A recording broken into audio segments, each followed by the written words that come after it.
여러분 안녕하십니까? YTN 뉴스나이트입니다. 독도 지우기냐, 독도 모형 리모델링이냐. 최근 안국역 등 서울 시내 지하철 역사에 설치돼 있던 독도 조형물 철거를 놓고 정치권 공방이 가열되고 있습니다. 대통령실은 정부가 계엄령을 준비하고 있다는 최근 민주당의 주장에 대해서 괴담 선동을 멈추라고 비판했습니다. 민주당이 반복해서 얘기하는 계엄 준비설의 배경과 근거는 뭔지 잠시 뒤 전문가들의 얘기 들어보겠습니다. 뉴스나이트 먼저 헤드라인부터 보시겠습니다. 오늘의 주요 뉴스입니다. 방송통신위원회가 방통위원 2명의 의결로 MBC 대주주인 방송문화진흥회 이사들을 임명한 데 대해 법원이 제동을 걸었습니다. 방통위는 항고 방침을 밝혔습니다.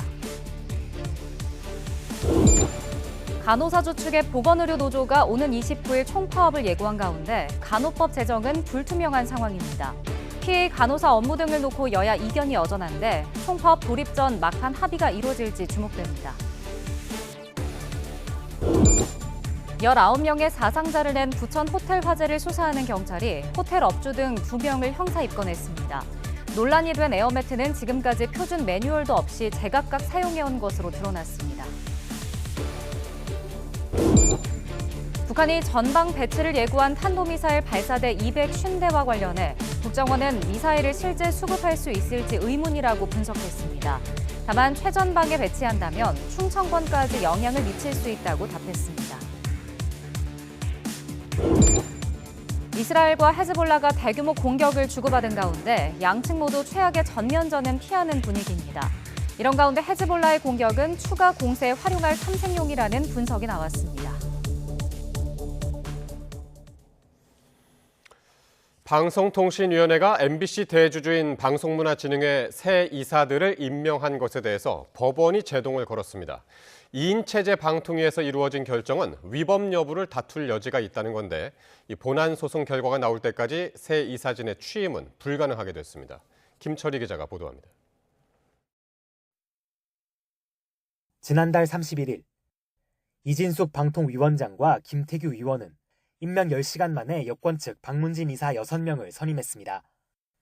유례없는 속도전에 임기 만료를 앞두고 있던 권태선, 박문진 이사장 등은 임명 처분 효력을 멈춰달라며 법원에 집행정지 신청을 냈습니다. 이후 법원은 지난 8일 집행정지 결정 전까지 잠정적으로 처분 효력을 정지하기로 한 데 이어 18일 만에 신청을 완전히 받아들였습니다. 재판부는 먼저 권 이사장 등 기존 이사들에게는 후임 이사가 선임되기 전까지 직무를 계속 수행할 권한이 부여된다고 판단했습니다. 그러면서 이번 후임자 임명 과정에 중대한 문제가 드러날 수도 있는데 임명 효력을 그대로 유지하면 이러한 권한을 행사하는 것이 불가능해지거나 제한될 수 있다고 봤습니다. 합의제 기구인 방통위가 2인 체제로 운영되는 것에 문제가 있을 수 있다는 점도 여러 차례 지적했습니다. 특히 위원 2명만으로 중요 사항을 심의하고 의결하는 것은 방통위법의 입법 목적에 맞지 않는다고 판시한 뒤 방통위가 절차적 하자가 없다는 점을 충분히 소명하지 못했다고 꼬집었습니다. 법원은 박문진 이사 공모 지원자들이 낸 같은 취지의 집행정지 신청에 대해선 아직 후보자일 뿐이라 회복하기 어려운 손해를 입는다고 볼 수는 없다며 기각했습니다. 다만 권 이사장 등이 낸 신청이 인용된 만큼 이진숙 방통위가 임명한 새 이사들은 본안 소송 결과가 나오기 전까지 임기를 시작할 수 없게 됐습니다. YTN 김철입니다. 법원의 이 같은 판단에 김태규 방송통신위원장 직무대행은 항고 방침을 밝혔습니다. 김 직무대행은 오늘 국회 과학기술정보방송통신위원회 전체 회의에 출석해 법원 판단이기 때문에 그대로 효력이 있을 것이라고 밝혔습니다. 다만 본안에 대한 부분은 아직 판단이 이루어지지 않아 단정적으로 말하기 곤란하다며 판사마다 기준점이 다를 수 있는 만큼 항고를 통해 그 부분을 따져보겠다고 밝혔습니다. 권태선 방송문화진흥회 이사장은 민주주의 가치가 살아있다는 게 증명됐다며 법원 판단을 환영했습니다. 권 이사장은 오늘 서울 상암동 사무실에서 진행한 기자회견에서 이같이 밝히고 특히 이번 결정의 핵심은 방통위 2인 체제의 위법성을 재판부가 지적한 것이라고 강조했습니다. MBC 측 역시 입장문을 내고 이번 결정을 통해 2인 체제의 구성적 위법성과 이사 선임의 절차적 불법성 등이 드러났다며 이는 지극히 상식적이지만 동시에 역사적인 결단이라고 평가했습니다. 김문수 고용노동부 장관 후보자가 인사청문회에서 박근혜 전 대통령 탄핵은 잘못됐기 때문에 역사적으로 재평가될 것이라고 말했습니다. 여야는 김 후보자 과거 발언 등을 두고 날선 공방을 벌였습니다. 박정현 기자입니다. 김문수 고용노동부 장관 후보자 인사청문회는 초반부터 여야 간 날선 신경전이 벌어지며 한때 파행을 빚었습니다. 야당은 청문회 자체가 필요 없는 후보라며 사퇴를 촉구했고 대한민국을 인정하지 않는 사람입니다. 상권 분립의 한 축인 국회를 언제든 선동과 폭력으로 짓밟을 수 있다고 믿는 여당은 야당이 청문회 시작 전부터 절차 진행을 방해하고 있다고 반발했습니다. 자격이 없으면 후보자직에서 스스로 물러나라. 그런 주장은 본 질의에서 하면 됩니다. 청문회가 재개된 뒤에도 야당은 과거 김 후보자 발언들을 하나하나 재소환해 공세를 이어갔습니다. 대규모 정리해고로 촉발된 쌍용차 파업 사태를 놓고 노조원들을 자살특공대라고 표현하거나 제주 4.3 사건을 명백한 남로당 폭동이라고 언급한 등이 도마에 올랐습니다. 노동부 장관 후보자가 노동부 장관으로서 역설적으로 노동자들에 대한 폄훼하고 인정하지 않는 발언들, 예를 들면 쌍용차는 자살특공대다, 불법 파업엔 손해배상이 특효약이다. 김 후보자가 박근혜 전 대통령 탄핵을 부정한다고 말한 것도 문제 삼았는데 김 후보자는 헌법재판소 결정 자체는 인정하지만 탄핵 자체는 잘못됐기 때문에 역사적으로 다시 평가될 것이라는 입장을 굽히지 않았습니다. 박근혜 대통령 탄핵은 잘못됐기 때문에 역사적으로 다시 재평가될 것으로 보고 있습니다. 야당은 김 후보자가 최근 2년간 이어진 실질임금 감소 상황을 처음 듣는다고 언급한 것을 두고도 자격이 없는 후보라고 꼬집었습니다. 반면 여당은 김 후보자의 과거 노동운동 이력과 함께 공직자 시절 일자리 창출을 위해 노력했다는 점 등을 부각하며 적격이라고 힘을 실었습니다. 야당에서 김 후보자 의료 기록을 요구한 데에도 항의를 하면서 같은 논리면 민주당 이재명 대표의 의료 기록도 내놔야 한다고 엄호했습니다. 정신병력에 대한 조회를 하는 게 아닌가라는 의심이 들 정도로 굉장히 모욕적인 발언이라고 생각합니다. 만약에 이런 부분들을 문제 삼으려면 저희가 민주당 대표이신 이재명 대표만 해도 막말로 문제가 된 게 많으십니다. 다만 일부 여당 의원은 김 후보자 언행에 우려를 표하며 장관 임명 뒤엔 조심해달라고 당부했습니다. 김 후보자는 자신 발언으로 상처받은 분들이 있다면 사과하겠지만 사퇴할 생각은 전혀 없다는 점을 분명히 했습니다. 과거 막말과 반노동적 언사 논란을 집중적으로 파고든 야당과 자질 검증에만 집중해달란 여당이 팽팽한 기싸움을 벌이면서 추후 인사청문 보고서 채택 과정에서도 난항이 예상됩니다. YTN 박정현입니다. 전국 보건의료노조 소속 간호사들의 총파업이 예고된 가운데 이 정치권의 간호법 제정 논의는 진통을 거듭하고 있습니다. 의료 공백이 장기화하면서 여당은 논의에 속도를 내자는 입장이지만 야당은 윤석열 대통령이 거부권을 행사하지 않았다면 진작 통과됐을 법이라며 반발했습니다. 나혜인 기자입니다. 결산 심사를 위해 열린 국회 보건복지위원회 전체 회의는 간호법 제정을 둘러싼 여야의 내탓 공방으로 문을 열었습니다. 오는 29일 보건의료노조 총파업이 예고된 상황에서 간호사들이 요구해온 간호법 심사가 야당 때문에 지연되고 있다고 여당이 항의에 나선 겁니다. 몹시 유감입니다. 간호법은 정치적 흥정 대상이 될 수 없고 그때는 맞고 지금은 틀리다는 식의 정쟁거리도 되어서는 안 됩니다. 야당은 거세게 반발했습니다. 21대 국회 때 민주당 주도로 통과시킨 법을 거부한 건 윤석열 대통령인데 의료 대란을 해결할 자신이 없으니 야당의 책임을 떠넘기고 있다는 겁니다. 이제 와서 지금 의료 대란 관련해가지고 본인들이 급하다고 해가지고 야당이 소극적인 태도로 임했다는 말씀에 대해서는 저는 전혀 동의할 수 없고요. 여야는 핵심 쟁점인 진료 지원, 즉 PA 간호사의 업무 범위를 둘러싸고 이견을 좁히지 못하고 있습니다. 여당은 구체적인 업무 범위를 시행령에 규정하자는 입장이지만 야당은 정부 입맛에 따라 간호사들의 법적 지위가 흔들릴 우려가 있다며 법안에 직접 못 박아야 한다고 맞서고 있습니다. 의료 공백 사태를 촉발한 의대생 증원 문제 역시 여당은 국민적 요구에 따른 거라며 물러설 수 없다는 입장을 고수하고 있지만 국민적인 동의는 분명히 있었고 지금도 있다고 생각합니다. 그 과정에서 생길 수 있는 여러 우려에 대해서도 정부가 철저히 대비해야 한다고 생각합니다. 민주당은 무능한 정부 때문에 출구를 찾지 못하고 있다며 당 차원의 특별위원회를 꾸려 독자적인 해법을 찾겠다고 나섰습니다. 의료진들이 공백 때문에 갖는 국민들의 불편함과 불안감, 이제 그런 것들을 이재명 대표가 이제 고민을 좀 해서 그런 조치를 하신 걸로 그렇게 이해하고 있습니다. 예. 여당은 이번 달 임시국회에서 간호법 제정을 매듭짓자며 야당의 원포인트 상임위 소집을 요구하고 있습니다. 야당은 일단 내일 보건의료노조 간담회에서 간호사들의 의견을 들어보겠다고 밝혔는데 모레 본회의를 앞두고 막판 접점을 찾을 수 있을지 주목됩니다. YTN 나힌입니다. 윤석열 대통령이 추석을 앞두고 민생 안전과 함께 비상진료체계 유지에 만전을 기해달라고 당부했습니다. 보건의료노조 파업 예고 등으로 응급실 대란 우려가 커지는 것과 관련해서 대통령실은 조만간 특별 대책을 발표할 예정이라고 밝혔습니다. 강희경 기자가 보도합니다. 의료 공백 속 응급실 대란 우려가 나날이 커지는 가운데 윤석열 대통령이 비상진료 체계 유지에 힘써달라고 당부했습니다. 추석을 앞둔 만큼 연휴 기간 국민의 응급의료 이용에 불편이 없도록 관계부처의 철저한 대응을 지시한 겁니다. 대통령실도 현 상황은 충분히 관리가 가능한 수준이라며 정부가 해결책 마련을 위해 힘쓰고 있다고 강조했습니다. 대통령실 고위 관계자는 현재 전국 408개 응급의료기관 가운데 24시간 진료가 일부 제한된 곳이 3군데인데 이 가운데 2곳은 다음 달 1일부터 정상화될 예정이라고 밝혔습니다.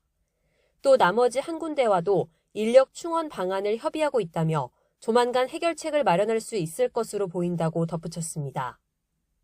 오는 29일로 예고된 보건의료노조 파업에 대해서는 파업을 단행하는 곳은 61개 사업장에 불과하고 응급, 중환자 치료 등의 기능은 유지되는 만큼 의료 서비스가 마비되는 건 아니라고 설명했습니다. 다만 만일의 사태를 대비해 정부는 국무총리 주재로 관계장관 회의를 열어 대책을 세우고 조만간 추석에 대비한 응급의료 특별대책도 발표한다는 방침입니다. 대통령실은 이번 사태의 근본 원인이 의료 인력 부족에 있다며 윤석열 정부의 의료개혁이 차질 없이 추진돼야 한다는 점을 거듭 강조했습니다. 결국 의사를 늘려 지역 필수 의료를 살리는 게 문제 해결의 핵심이라고 보는 겁니다.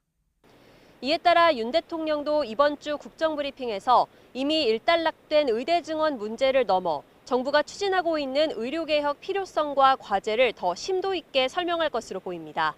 YTN 강희경입니다. 의과대학 교수들이 의료체계 붕괴를 막기 위해 지금이라도 정부는 의대 증원 정책을 멈추라고 촉구했습니다. 전국의과대학 교수 비상대책위원회는 오늘 입장문을 내고 정부의 독단적인 정책으로 초래된 한국 의료의 붕괴는 이미 시작됐다고 주장했습니다. 특히 내년부터 신규 의사와 전문의 배출이 중단돼 필수 의료를 중심으로 한국 의료는 붕괴할 텐데 정부는 대책을 마련하지 않은 채 방관하고 있다고 비판했습니다. 경기 부천 호텔 화재 희생자들의 장례 절차가 마무리된 가운데 사고 현장에 시민들의 애도가 이어졌습니다. 경찰은 호텔 업주 등 관계자 2명을 입건하고 출국 금지 조치하는 등 여러 방면에서 수사를 이어가고 있습니다. 보도에 김희영 기자입니다. 그을린 외벽과 깨진 유리창, 호텔에 남은 흔적은 그날의 긴박했던 상황을 고스란히 보여줍니다. 화재 현장을 목격했던 시민들은 건물을 바라보면 그날의 기억이 생생하게 떠오릅니다. 안타깝죠. 차는 빨리 왔는데 구조는 안 되니까는. 처음에는 잠 못 잤어. 잠도 못 자고 밥도 못 먹고 그랬어요. 며칠 사이 희생자들의 사연이 알려지면서 안타까움은 더 커졌습니다. 나이 먹은 엄마의 입장으로서 젊은 분이 그렇게 돌아가셨다니까 마음이 좀 아프고 주변에 많은 사람들이 있었을 텐데 사방에서 잡아줘갖고 지시에 의해서 뛰어내렸다면 그런 불상사가 있지 않았을까 하는 그런 안타까움이 있습니다. 희생자들의 장례 절차는 이제 마무리됐지만 참사 현장에는 여전히 추모의 발길이 이어졌습니다.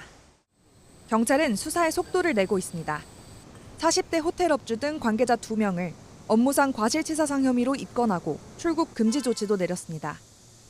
또 화재 생존자 등 15명을 참고인으로 조사한 데 이어 업주 등을 대상으로 피해가 커진 이유와 평소 화재 사고 대비가 제대로 돼 있었는지 등을 조사할 것으로 보입니다. 이와 함께 에어매트 설치 논란 등 소방 초기 대응 과정에 문제가 없었는지도 들여다보고 있습니다. 경찰은 희생자들을 조롱하는 온라인 게시글에 대한 수사에도 착수해 작성자 신원 파악에도 나섰습니다. 이런 가운데 소방통합공무원 노조는 지난 2018년부터 4년 동안 18,000여 명이 충원됐는데도 현장에는 여전히 인력이 부족하다며 대책 마련을 촉구했습니다. YTN 김이영입니다. 이번 부천 호텔 화재는 유독가스가 빠르게 퍼지면서 인명피해가 커졌습니다. 이 때문에 건물에서 불이 났을 때 대피 요령에 대한 관심도 커졌는데요. 윤태인 기자가 전해드립니다. 건물이 불이 난 경우 일단 빨리 움직여야 한다고 전문가들은 조언합니다. 이때 엘리베이터가 아닌 계단을 이용하고 자세를 낮춰 연기 흡입을 줄입니다. 물수건으로 코와 입을 막는 것도 중요합니다. 손수건이라든지 이런 걸로 좀 막으신 다음에 그걸 물로 적시면 더 좋습니다. 예. 물로 적셔서 유독가스를 최대한 들이마시지 않게 그런 상태에서 비상구로 탈출을 하셔야 되는데 여기서 일단 엘리베이터는 절대로 타시면 안 돼요. 50층 이상 초고층 건물은 30개 층마다 피난 안전구역이 설치되어 있는데 무리해서 밖으로 나가기보다는 가까운 피난 안전구역으로 피하는 게 낫습니다. 일반 고층 빌딩은 피난 동선이 길 수밖에 없어요. 그래서 피난 안전구역을 두어서 피난 동선을 짧게 만든 것이죠. 그런데 부천 호텔 화재처럼 복도에 연기가 가득 차 밖으로 대피할 기회를 놓쳤다면 물수건으로 문틈을 막아 유독가스가 안으로 유입되지 않도록 조치하고 안에서 구조를 기다리는 것도 방법입니다. 머리 위로 샤워기를 틀어놓으면 수막을 형성해 일시적으로 유독가스를 막아줄 수도 있습니다. 이번 사고에서도 화장실 문틈을 모두 막고 얼굴과 몸에 물을 뿌리며 버틴 여성이 극적으로 구조됐습니다. 왜냐하면 다른 곳에 연기에 의해서 90%의 사망되기 때문에 그래서 문을 닫고 화장실에 대피한다든지 또 중요한 것은 각 가정에 화재 방독면, KS6의 화재 방독면이 있으면은 지금 그걸 끼고 화장실에 간다라고 하면 굉장히 안전한 상황이 되죠. 최후의 대피 수단은 에어매트입니다. 하지만 에어매트로 뛰어내린 투숙객들이 숨지면서 설치와 관리가 제대로 됐는지 논란이 불거진 상황. 전문가들은 안전한 낙하 위치와 자세를 숙지하는 것도 중요하다고 설명합니다. 정자세라는 게 뭐냐면 엉덩이 부분이 안전매트에 먼저 닿는 게 제일 중요해요. 입도 다물고. 왜냐하면 내장 어떤 손상이나 이런 걸 방지하기 위해서. 전문가들은 불이 난 뒤 대피 요령을 익히는 것도 중요하지만 스프링클러나 방화문 설치 등 화재 피해를 줄이기 위한 시설 설치와 관리도 더 신경 써야 한다고 지적합니다. YTN 윤태인입니다. 김건희 여사의 명품 가방 수수 의혹을 다룰 검찰 수사심의위원회가 이번 주 안에 위원회 구성을 마치고 김 여사 기소 여부 등을 논의하는 절차에 들어갈 전망입니다. 다음 달 15일 임기가 끝나는 이원석 검찰총장은 자신의 임기 내 결론이 날 것이라고 말했습니다. 보도에 홍민기 기자입니다. 이원석 검찰총장이 김건희 여사의 명품 가방 수수 의혹 사건을 검찰 수사심의위원회에 직권으로 회부한 뒤 처음으로 입장을 밝혔습니다. 김 여사는 무혐의라는 수사팀 결론에 대해 논란이 거센 만큼 검찰 외부의 의견까지 듣는 것이 바람직하다고 설명했습니다. 아직도 계속적으로 소모적인 논란이 지속되고 있기 때문에 검찰 외부의 의견까지 들어서 공정하게 사건을 매듭지는 것이 바람직하다는 그런 생각입니다. 수심위가 김 여사의 청탁금지법 위반 혐의 외에 변호사법 위반, 알선수재 등 혐의도 포함해 검토하도록 한 것 역시 논란을 끝내기 위함이라는 겁니다. 다만 김 여사 무혐의 처분을 앞두고 명분 쌓기를 위한 게 아니냐는 지적엔 수심위가 독립적으로 공정하게 심의할 거라고 선을 그었습니다. 검찰총장은 위원회 구성과 운영, 결론까지 관여할 수 없다며 수사팀 의견과 함께 수심위 심의 결과도 존중할 거라고 강조했습니다. 이 총장은 또 그동안 수심위가 이뤄진 사례를 볼 때 명품 가방 사건을 다음 달 15일까지인 자신의 임기 안에 마칠 수 있을 거라고 말했습니다. 위원장을 맡은 강일원 전 헌법재판관은 우선 이번 주 안에 위원 15명을 무작위로 추첨해 위원회를 구성할 전망입니다. 이후 수사팀 의견도 검토해 사건을 재판에 넘길지 등을 논의할 예정인데 권고 성격인 만큼 수사팀이 반드시 따를 필요는 없습니다. 2018년 도입된 뒤 모두 15차례 열린 수심위에서 검찰이 수심위 결론을 따르지 않은 건 이재용 삼성전자 회장을 부당합병 의혹으로 기소한 사례 등 4건이었습니다. YTN 홍민기입니다.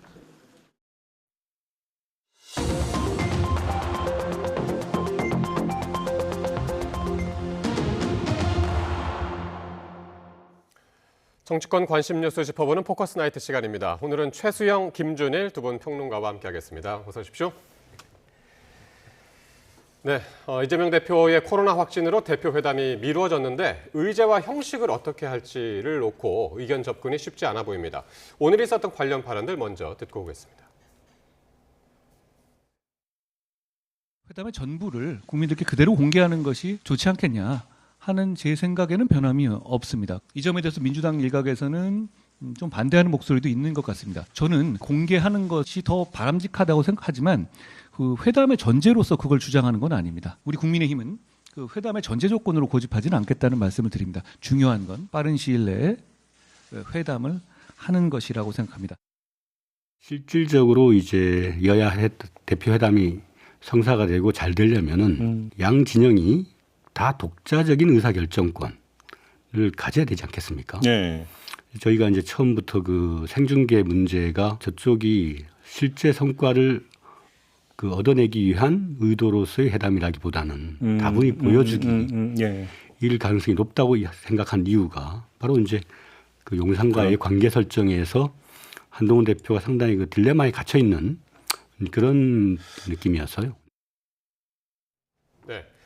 자, 표면적으로 가장 큰 쟁점은 이제 회담 생중계 문제인데 한 대표가 오늘은 이제 필요성은 언급했지만 전제 조건으로 고집하진 않겠다. 어느 정도 좀 한 발 물러서는 그런 느낌이네요. 그렇죠. 그러니까 네. 지금 이 문제 가지고 네. 일종의 이제 고집을 피운다거나 끝까지 양보 안 하고 이제 그렇게 끝까지 이렇게 가면은 만일 나중에 이 형식으로 인해서 네. 결렬되면 파국의 책임을 져야 되잖아요. 그러니까 내가 굳이 고집은 안 한다. 다만 원하는 건 있다. 근데 원하는 건 분명히 있을 거예요. 왜냐하면 한동훈 대표 입장에서는 생중계를 통해서 뭔가 본인이 정치 신인도 아니고 그다음에 이제 여당에 확실히 뿌리 내린 당대표라는 걸 좀 보여줘야 되고 이재명 대표와의 1대1 구도라면 투샷이 잡히잖아요. 그렇게 될 경우에 신구 정치인이라든가 여러 가지 이제 본인이 노릴 수 있는 그런 여러 가지 이제 선명성 효과가 그렇죠. 그런 것 때문에 하는데 오늘 내용을 이렇게 들여다보면은 굳이 내가 고집하지 않겠다. 아마 저도 보기에 민주당도 과거에 김기현 대표 체제 시절에 이재명 대표가 TV 토론 생중계하는 대표회담 제안한 적도 있었거든요. 그러니까 왜 그때는 되고 지금은 안 되냐 이렇게 하니까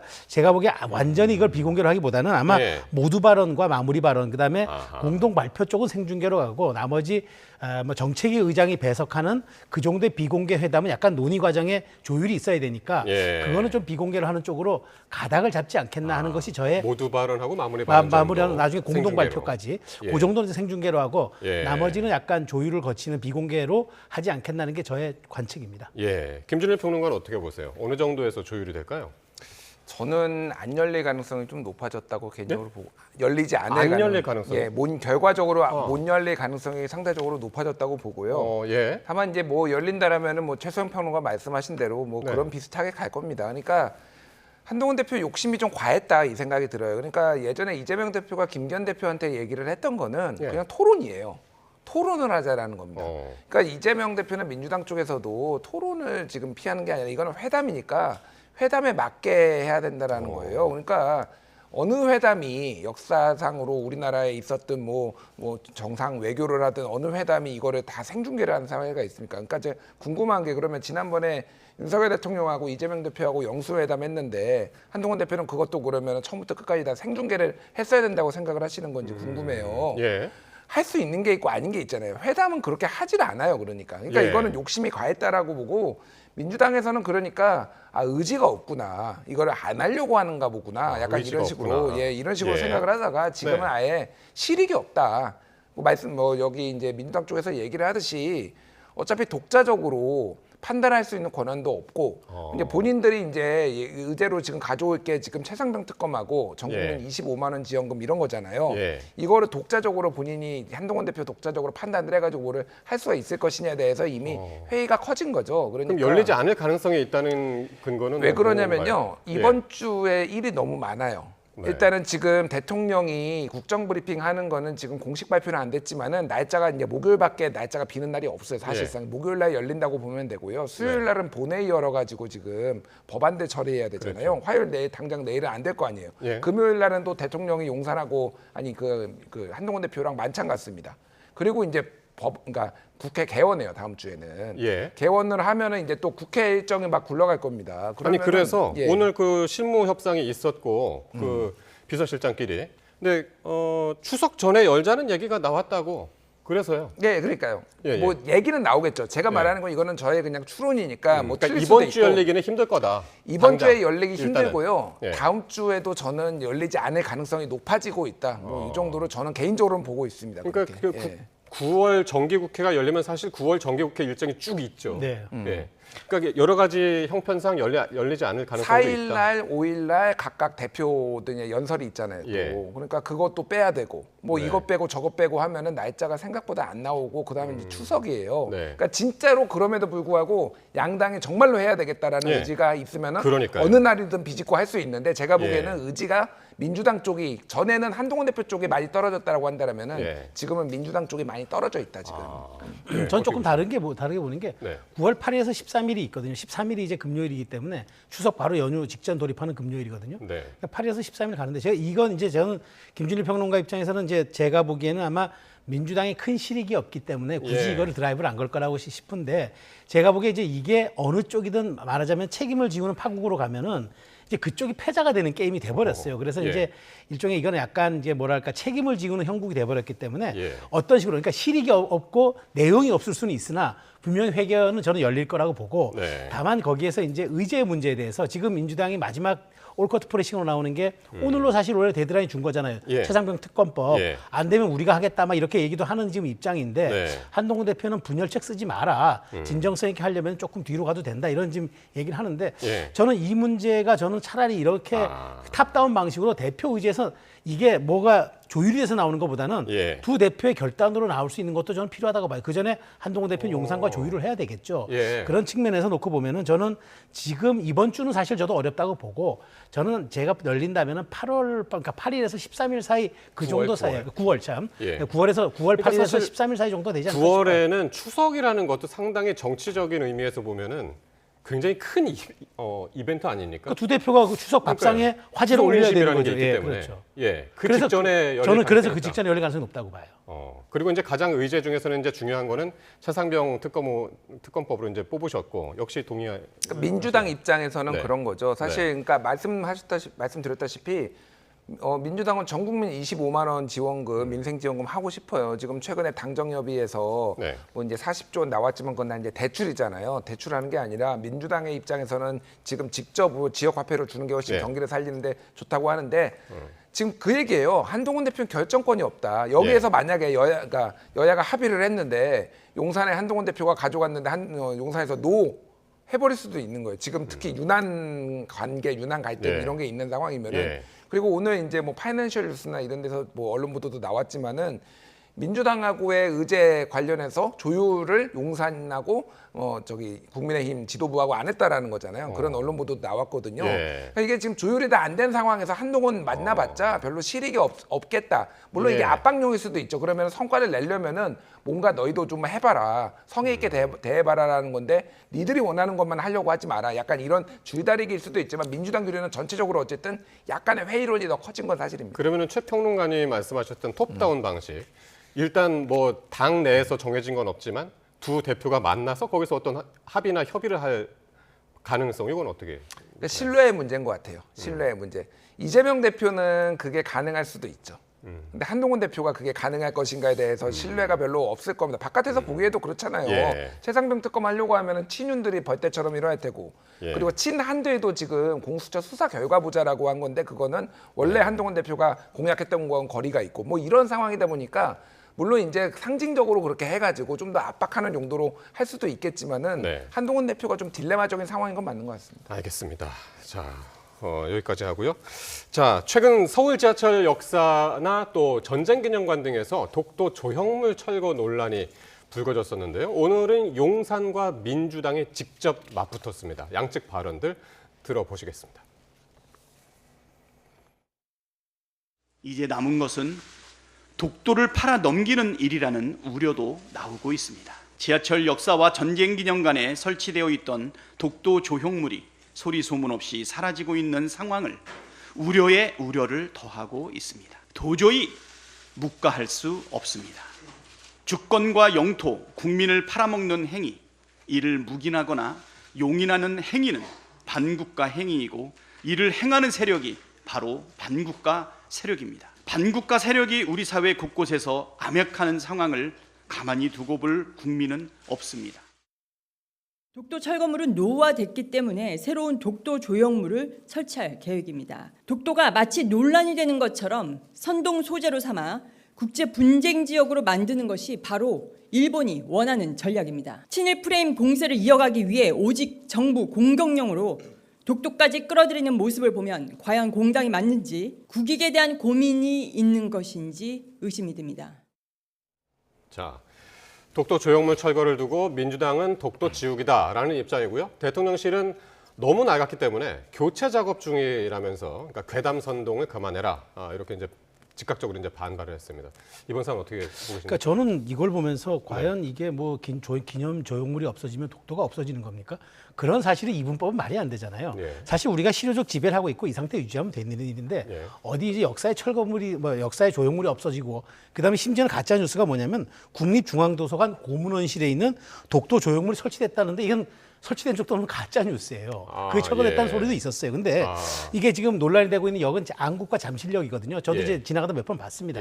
이제 그게 이제 15년 이상 되다 보니까 이제 그걸 철거하고 이제 어디 자리에 옮겨놓고 국립 전쟁기념관에 있는 거는 이제 그 수장고에다 옮겨놓고 이제 놔둔 건데 사실 우리가 실효적 지배를 하고 있고 그다음에 이 상태 유지하면 되는데 이런 게 없어진다고 마치 우리가 독도를 포기하는 것처럼 이게 민주당이 이렇게 나오는 건 제가 보기에 갑자기 이렇게 나오는 거는 후쿠시마 오염수 방류가 1년이 됐는데 실제로 민주당이 그렇게 공세를 펼쳤는데 현실화된 건 없거든요. 유의미한 뭐 데이터가 나온 것도 없고 그러다 보니까 뭔가 이 독도 문제를 가지고 다시 한번 공세를 펼치는 것 같은데 전 작은 실수는 있었다고 봐요. 이를테면은 관리 주체 측면에서 그걸 드러냈으면은 잠깐 이제 보완하거나 아니면 다시 한번 재설치하겠다 하면은 안 내면 거기다 표지를 해놔야 되는데 그걸 그냥 공터만 남겨두니까 사람들이 이거 왜 없어졌지 이렇게 된 거예요. 근데 그걸 민주당이 너무 침소봉대한 거고요. 저는 자꾸 이렇게 보십시오.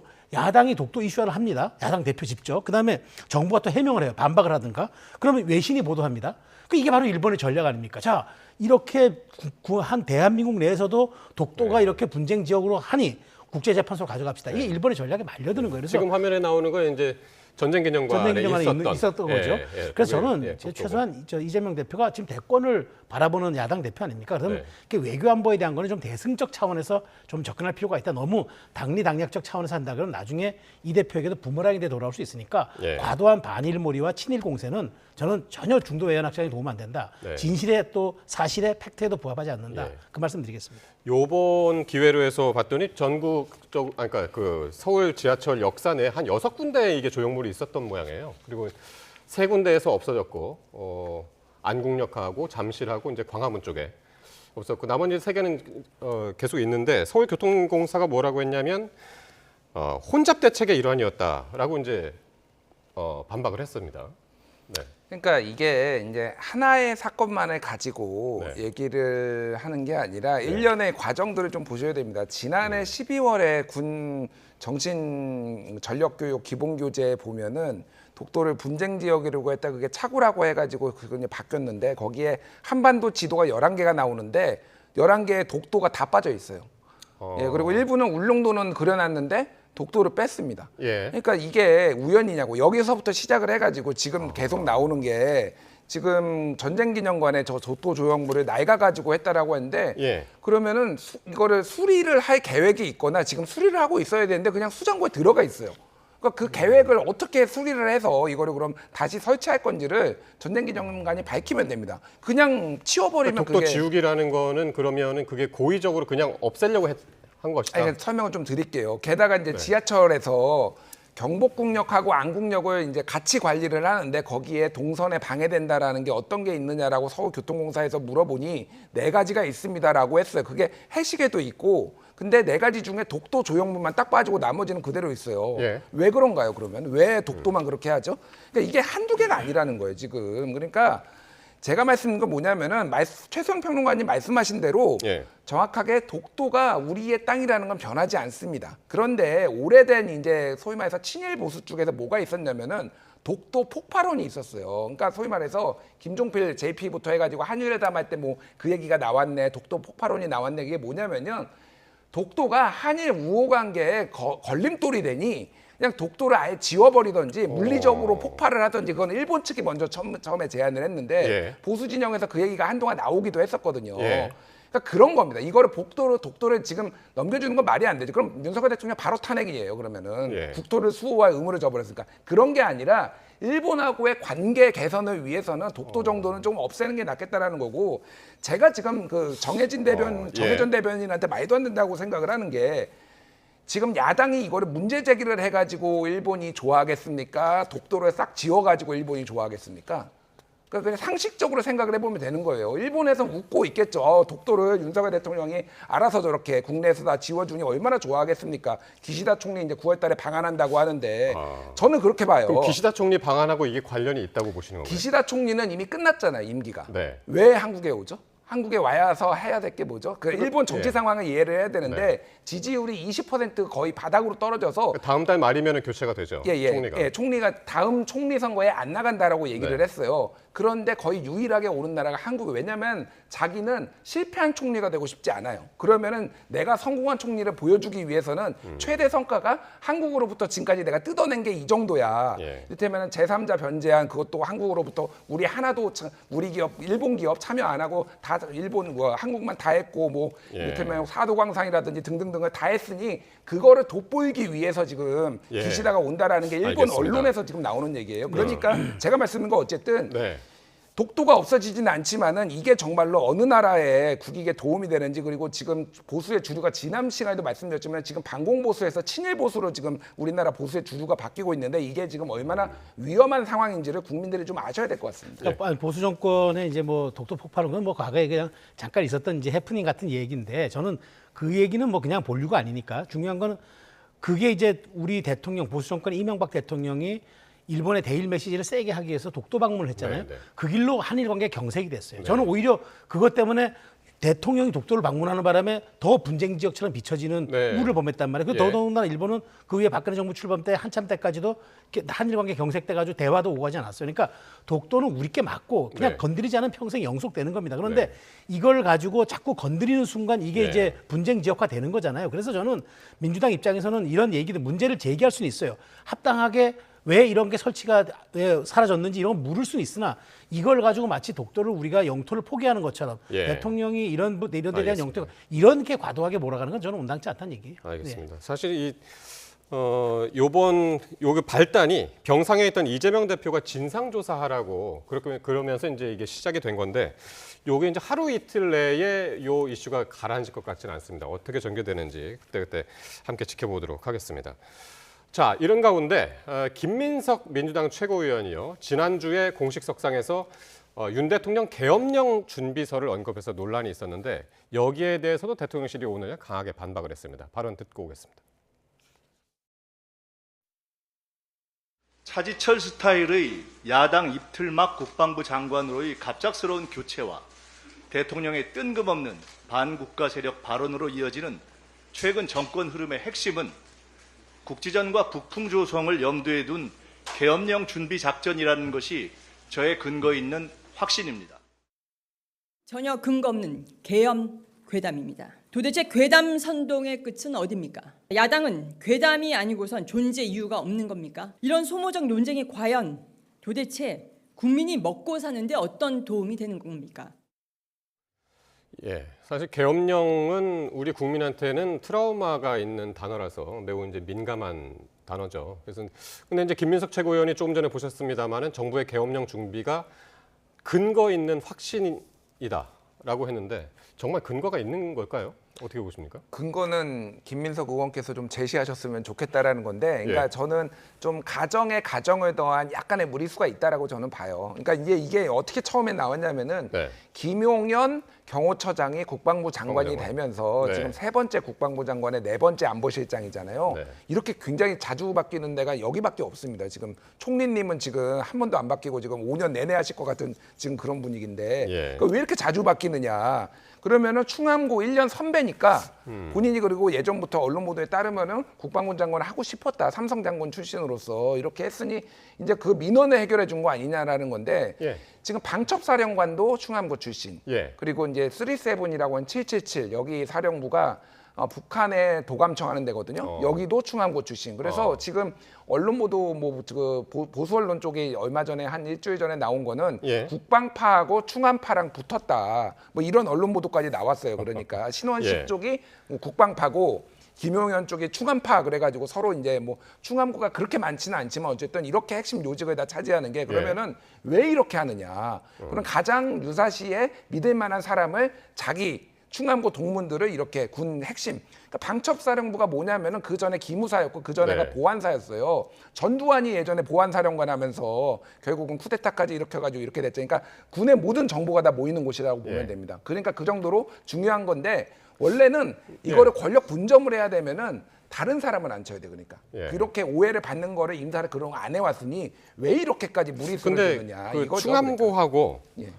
유사시 이것하고 계엄령으로 엮는 것은 계엄령을 그 고리로 하는 것은 좀 무리가 있는 거 아닌가요? 무리가 있습니다. 제가 봐도. 네. 그러니까 제가 말씀드렸잖아요. 가정에 가정을 했다라고. 그러니까 지금 대통령이 지지율 20% 된데 만약에 특검이 되고 그래서 만약에 폭망했을 때 그러면은 예전에 이제 박근혜 정부 때 그때 뭐 이제 계엄 문건 뭐 이런 거 나왔잖아요. 그런 식으로 될 수도 있겠다라는 거라서 이런 인사를 비판하기 위한 거고 저도 조금 가정법이 너무 많이 들어갔다라고 하지만은 전체적으로 그 인사 맥락을 봤을 때는 상당히 문제가 있다라는 거를 좀 부각시키기 위해서 얘기한 것 같습니다. 저는 이번 전대에서 왜 정봉주 의원을 낙마시키고 김민석 그 4.1 달리도 후보를 시켰는지 이제 이해가 돼요. 그러니까 이렇게 충성 발언할 수밖에 없는 거죠. 이렇게 겨우 이제 오이 턱걸이 할 사람을 수석을 시켜주니까 뭔가 보훈은 해야 되겠는데 보훈할 거리는 없고 그렇다면 뭐 이렇게 말도 안 되는 괴담 수준의 이런 선동이라도 해야 되겠다는데 제가 김민석 의원 발언 중에서 가장 심각하게 보는 건 뭐냐면 국지전과 북풍조성이라는 두 가지 단어입니다. 자, 그러면 앞으로 DMZ 쪽에서 국지전이 일어나서 우발적 충돌에서 남북이 교전했다고 쳐요. 북한이 뭐라 할겠습니까? 야당의 수석 최고가 대한민국 정부가 국지전 벌이겠다고 공식선에서 얘기하지 않았느냐. 북풍을 일으킨다고 하지 않느냐. 이거 우리가 한 거 아니다. 우리가 한 거 아니고 대한민국이 한 거니까 우리 뭐라 하지 마라. 라고 하면 뭐라 할 겁니까? 이거는 국익에 대한 문제고 보시네요. 안보에 대한 문제고 이거는 우리 국민의 생사존망에 관한 문제를 야당의 수석 최고라는 사람이 이게 계엄령 준비작전이라는 게 저의 근거 있는 확신입니다. 뇌피셜이 확신입니까? 저는 그렇다면 국지전과 북풍조성 면책특권 뒤에라도 숨어서 얘기하십시오. 이 국지전과 북풍조성 염두에 뒀다고 하면은 지금 국회에서 발언하면 다 면책특권 됩니다. 아무도 책임 안 묻습니다. 얘기하시라고요. 하지 못하면은 이건 괴담입니다. 그리고 대통령실이 이거 강하게 반박하잖아요. 이렇게 우리 전국이 경색으로 계속 끝까지 돌아갑니다. 언제까지 이렇게 무한 루프로 갈 겁니까? 그렇게 해서 이렇게 이재명 친위부대 만들려고 이번 전대에서 그렇게 공을 들였습니까? 개딸들이? 저는 이건 아무리 도를 넘어도 국지전과 북풍조성을 염두에 둔 계엄령? 이 발언은 두고두고 아마 발목을 잡을 겁니다. 요건 어떻게 보세요? 그러면 그러니까 김민석 최고위원뿐만이 아니라 김병주 최고위원도 굉장히 비슷한 얘기를 했단 말이에요. 계엄 준비서를 이제 얘기를 했는데 그러면 이게 민주당 안에서 이게 계획적으로 있다고 보시나요? 어떻게 한마디로 터무니없다고 제가 보는 거는 이분도 육군 대장 출신이잖아요. 자, 근데 계엄령을 했다고 쳐요. 민주당이 150석이 넘습니다. 국회에서 바로 해제시킬 수 있습니다. 무력화됩니다. 이건 거부권도 행사가 안 됩니다. 근데 무슨 계엄령입니까? 민주당이 자력으로 조국 혁신당도 빌리지 않고 자력 170석으로 이걸 무산시킬 수 있는 힘이 있는 사람들이 거부권도 또 통용 안 되는 사안을 이걸 가지고 한다고요? 저는 그러니까 이거는 지금 뇌피셜도 이런 뇌피셜이 없고 음모론도 이런 음모론이 없는 거죠. 그러니까 최수영 평론가 지금 말씀하신 게 뭐냐면 헌법이 계엄 조항으로 규정을 하고 있는데요. 거기에 헌법 77조에 국회 제적 과반 찬성이면 계엄 해제할 수 있다라고 돼서 그러니까 과반 이상이면 지금 민주당이 그러니까 윤석열 대통령이 계엄을 뭐 선포를 하더라도 민주당이 반대하면 이제 해제가 될 수밖에 없는데 이거는 그래서 이제 공포 마케팅 아니냐 그런 주장이거든요. 그러니까 뭐 모든 시나리오에 대해서 염두에 둔 것 같아요. 그러니까 지금 그러니까 이게 초점은 이건 것 같습니다. 그러니까 저도 이 계엄 얘기까지 가는 계엄령이 준비 중이라는 뭐 저의 근거 있는 확신 이거는 조금 많이 나갔다고 보는데 기본적으로 왜 이렇게 특정 고등학교를 이렇게 한 적이 없어요. 그러니까 역대 정권 중에 그런 적이 있습니까? 하나회 정도나 예전에 전두환 시절에 이렇게 무슨 특정 조직의 사조직 같은 데서 이렇게 특정 중요한 보직을 맡았다는 거예요. 그러니까 이거는 국방부 장관이 만약에 어디 뭐 육사 몇 기고 그러면은 이런 방첩사나 이런 옛날에 이제 기무사 이런 데는 견제를 할 수 있는 사람을 해요. 왜냐하면은 군의 이상 동향을 감지를 해야 되는 거잖아요. 그러니까 그런 식으로 해왔던 인사를 이렇게 무리하게 한 것에 대해서 여러 추정을 하다 보니 그러니까 그러니까 본인이 흔들릴 수 있는 상황을 대비하는 거 아니냐 이렇게 좀 나오는 것 같습니다. 지금 요 얘기는 사실 김민석 최고위원이나 김병주 최고위원이 직접적으로 뭔가 문서라든가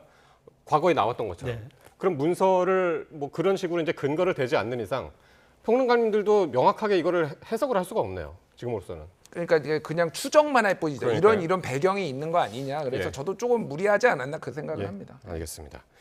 자, 마지막으로 요 얘기 오늘 꼭 해야 될 것 같아서요. 그 법원이 이진숙 방통위원장 취임 직후 방통위가 2인 체제로 박문진 새 이사진을 임명한 처분의 효력을 정지를 시켰습니다. 사실상 2인 체제의 불법성을 인정했다 이렇게 볼 수 있을까요?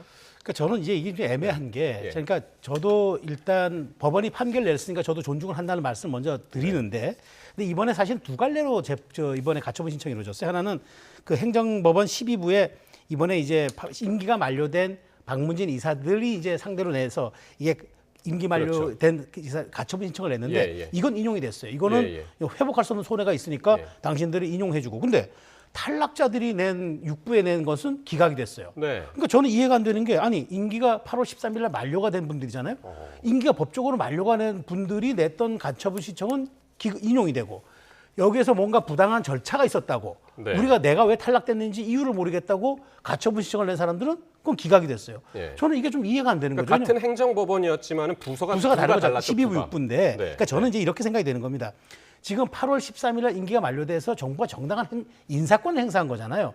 그래서 이제 다만 5인이 해야 되는데 2인이란 걸 바람직하다고는 할 수 없지만 과거 판례들을 놓고 보면 이게 그러니까 바람직하다고는 할 수 없지만 그래도 위법은 아니다가 있고 여러 가지 이제 약간 겹치는데 그럼 이 부분에 대해서 저는 이제 앞으로 이제 방통위가 항고하겠다고 했으니까 항고를 하면 될 문제고, 그다음에 다시 헌재에서 빨리 이제 이제 이진숙 위원장에 대한 걸 해주면 되는데 저는 이렇게 회복할 수 없는 손해를 과연 임기가 만료된 분들이 그러니까 짊어져야 할 게 뭔지 잘 모르겠다는 거예요. 그러니까 임기가 만료됐으면 당연히 나가고 새로운 사람이 들어오는 게 맞잖아요. 그런데 그분들이 낸 걸 인용함으로써 지금 정부의 어떤 인사권이라나 행정절차라든가 이걸 좀 무력화시킨 판단이라서 법원의 판단이 저는 뭐 수긍은 하지만 잘 납득은 되지 않는 판결이라고 생각합니다. 그러니까 오늘 김태규 직무대행도 판사에 따라서 기준점이 달라서 이렇게 판단할 수도 있다, 그렇게 이야기를 하더라고요. 지금 최 평론가님 말씀하고도 좀 일리가 그러니까 2인 체제의 불법성을 인정한 건지에 대해서는 저는 그렇게 보지 않습니다.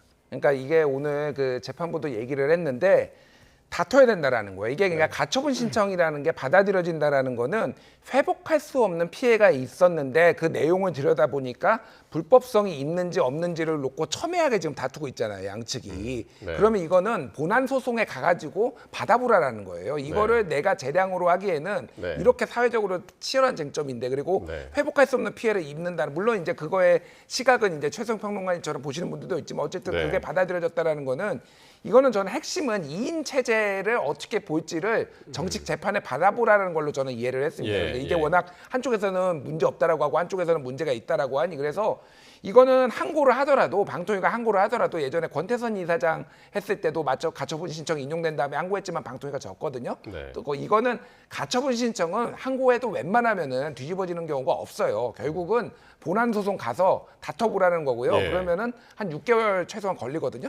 그러면 그렇게 되고, 그게 또 이제 이진숙 그 탄핵까지 영향을 그 결과가 영향을 줄 그 가능성이 상당히 높습니다. 그러니까 오늘 행정법원이 2인 체제 의결도 다툴 여지가 있다, 이제 그 멘트를 직접적으로 했기 때문에 지금 말씀하신 대로 이진숙 위원장의 이제 탄핵에도 이게 영향이 있냐? 그렇죠. 그러니까 네. 이게 이제 본안 소송도 중요하고 네. 본안 소송에 따라 가지고 이준숙 위원장이 이제 네.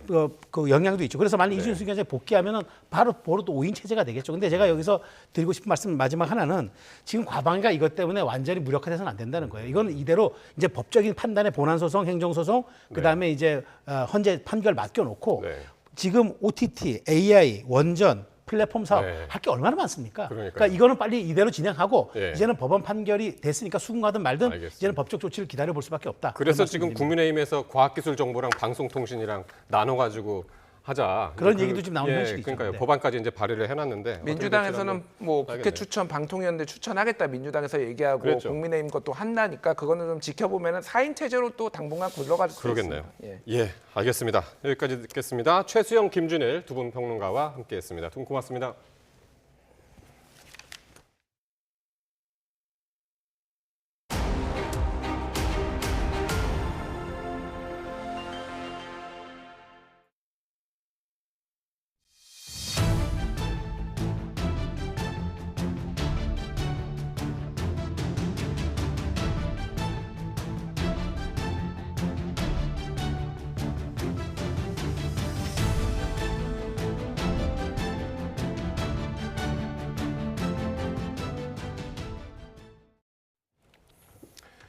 네, 이번 주에는 열대야가 누그러지면서 무더위로 인한 숨통이 조금은 트일 것 같습니다. 네, 기상청이 찬 공기가 내려오고 해수면 온도도 절정기를 넘긴 것으로 분석했는데요. 다만 태풍의 영향으로 주 중반에는 일시적으로 기온이 오를 것으로 내다봤습니다. 보도에 정혜윤 기자입니다. 끝이 보이지 않던 올여름 무더위에 출구가 보이기 시작한 건 지난 주말입니다. 서울의 최장 열대야 기록에 마침표가 찍힌 겁니다. 주말 밤사이 서울 최저 기온이 무려 연속 34일 만에 25도 아래로 내려갔습니다. 이후 하루 만에 다시 열대야가 나타났지만 전문가들은 장기간 이어진 밤 더위의 고비는 넘긴 것으로 분석합니다. 지난 일주일 전하고 비교하면 조금 달라지긴 했어요. 지난 일주일 전에는 열대야 기준이 25도인데 한 26, 7도까지 좀 높았다면 이번 주 들어서는 이제 그 경계에 머물고 있거든요. 기상청도 한여름과 달리 최근 한반도를 덮고 있던 견고한 두 개의 더운 고기압 사이로 찬 공기가 내려올 수 있는 통로가 만들어졌다고 분석했습니다. 또 올여름 밤 더위를 장기간 지속하게 했던 높은 해수면 온도도 열탕 수준에서 온탕 수준으로 절정기를 넘은 것으로 보인다고 밝혔습니다. 일부 높았던 기간에는 30도를 넘는 32도까지도 기록하는 높은 수온을 보였고 최근에 절정을 지난 경향을 보여주고 있습니다. 기상청은 이번 주 낮더위는 계속되지만 서울과 대전, 전주 등의 아침 기온은 25도 아래로 내려가며 열대야가 주춤할 가능성이 큰 것으로 예보했습니다. 다만 일본으로 북상하는 10호 태풍 산산의 영향으로 이번 주 중반부터 서쪽 지방을 중심으로 폭염특보가 일시 강화하고 남해와 동해 먼바다에는 태풍특보가 내려질 가능성이 있어 여울성 파도에 대한 주의가 필요합니다. 기상청은 올여름 폭염의 고비는 넘겼지만 9월 초반까지는 늦더위와 태풍의 위험이 변수로 남아있다며 지속적인 대비를 당부했습니다. YTN 정혜윤입니다. 예, 지금 들으신 것처럼 앞으로 조금은 나아진다고는 하지만 최근 열대야가 계속되면서 에어컨 없이 잠 못 드는 날이 참 많았죠. 네, 정말 많았습니다. 그래서 더워서 켜긴 했는데 다음 달 전기료 폭탄 걱정에 벌써 진땀 나는 가정도 늘고 있습니다. 보도에 최하영 기자입니다. 낮에는 폭염, 밤에는 열대야. 해가 져도 가시지 않는 찜통 더위에 하루 종일 에어컨 리모컨에 손이 갑니다. 일단 더위는 막았는데 뒤따라오는 전기료 걱정은 막을 수 없습니다. 한 20시간 정도 사용한 것 같아요. 밤에도 뭐 예년 같으면 그냥 뭐 선풍기로 이렇게 그냥 해결했는데 금년에는 너무 덥다 보니까 그냥 뭐 밤새도록 틀어놓고 잘 그런 형편이에요. 이 전기요금이 걱정이 많이 되지. 밤이고 낮이고 아침 눈 뜨면 계속 틀었어요. 네. 전기료 걱정이 왜 안 되겠어요? 많이 되죠. 근데 너무 덥다 보니까 또 나이도 있고 해서 약간 어지러워요. 에어컨 없이는 잠 못 드는 밤이 이어지면서 저녁과 심야 시간대 전력 수요도 껑충 뛰었습니다. 지난해와 올해 최대 전력 수요를 기록했던 날을 비교해 봤더니 올해가 5% 안팎으로 더 많았습니다. 게다가 이달 들어 최대 전력 수요가 90기가와트를 웃돈 날은 무려 13일로 지난해의 3배에 이릅니다. 이런 추세라면 이달 전력 사용량은 기존 최대치였던 지난해 1월 51.2테라와트시를 넘길 것으로 전망됩니다. 통계대로라면 다음 달에 나올 8월 전기료 고지서가 냉방비 폭탄으로 이어질 가능성도 커 보입니다. 가정에서는 이제 전기요금이 지난달 비해서 이번 달에 상당히 높이 많이 나올 거예요. 특히나 이제 심야에 저녁 7시부터 한 9시 정도의 전력요금이 낮 시간대보다 차이가 있거든요. 이 같은 부담을 고려해 정부는 40조 원이 넘는 한전의 누적 적자에도 전기요금을 5분기 연속 동결했습니다.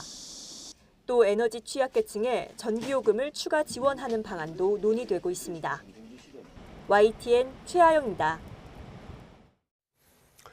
고의로 공직자 재산 신고를 누락해 국회 공직자윤리위원회 업무를 방해한 혐의로 검찰이 김남국 전 의원을 재판에 넘겼습니다. 김 전 의원이 코인 투자로 큰 수익을 거둔 것을 숨기기 위해 일부러 재산 신고를 빠뜨린 것으로 보고 있습니다. 윤웅성 기자가 보도합니다. 검찰이 대량 코인 보유 논란을 빚었던 김남국 전 의원을 위계에 의한 공무집행 방해 혐의로 불구속 기소했습니다. 가상자산 투자로 거액의 수익을 올린 것을 숨기기 위해 국회의원 재산 신고를 허위로 한 혐의입니다. 검찰 조사 결과 김 전 의원은 위메이드 코인 등에 투자한 뒤 매도해 지난 2021년 12월 초 가상자산 거래소에 99억 원의 예치금이 있었습니다. 그런데 12월 말 9억 5천만 원만 농협계좌로 보내고 대다수인 나머지 돈으로 다시 가상자산을 매수했습니다. 그리고 이듬해 2월 재산 신고를 할 때 90억 원 상당의 가상자산은 쏙 빼고 은행 계좌로 보낸 돈만 전년도에 신고했던 보유 주식의 매도 대금인 것처럼 기재했습니다. 2022년 연말에도 가상자산 거래소에 있는 예치금 9억 9천만 원으로 코인을 매수하고는 재산 신고에 포함하지 않았습니다. 가상자산은 김 전 의원의 코인 보유 논란 이후 지난해 말 공직자 재산 신고 대상에 포함되기 전까지 신고 의무가 없었습니다. 검찰은 재산 신고 직전 연말에 반복적으로 가상자산 계좌의 예치금을 코인으로 변환한 건 투자로 거둔 거액의 수익을 숨기려는 목적이라고 봤습니다. 특히 예치금 일부만 은행 계좌로 보내 전년도 재산과 큰 차이가 나지 않도록 만들고 주식 매도 대금이라고 기재한 건 단순한 허위 신고가 아닌 적극적인 증거 조작이라고 강조했습니다. 검찰은 다만 김 전 의원이 입법 로비 대가로 코인 발행사로부터 내부 정보나 가상자산 매수 대금을 받았다는 등의 정치자금법 위반 의혹에 대해서는 혐의 없음으로 결론지었습니다. 검찰 관계자는 김 전 의원이 큰 수익을 올렸던 위메이드 코인 발행사 임직원들과의 관계 등을 폭넓게 살폈지만 특이점을 발견하지 못했다고 밝혔습니다. YTN 윤웅성입니다.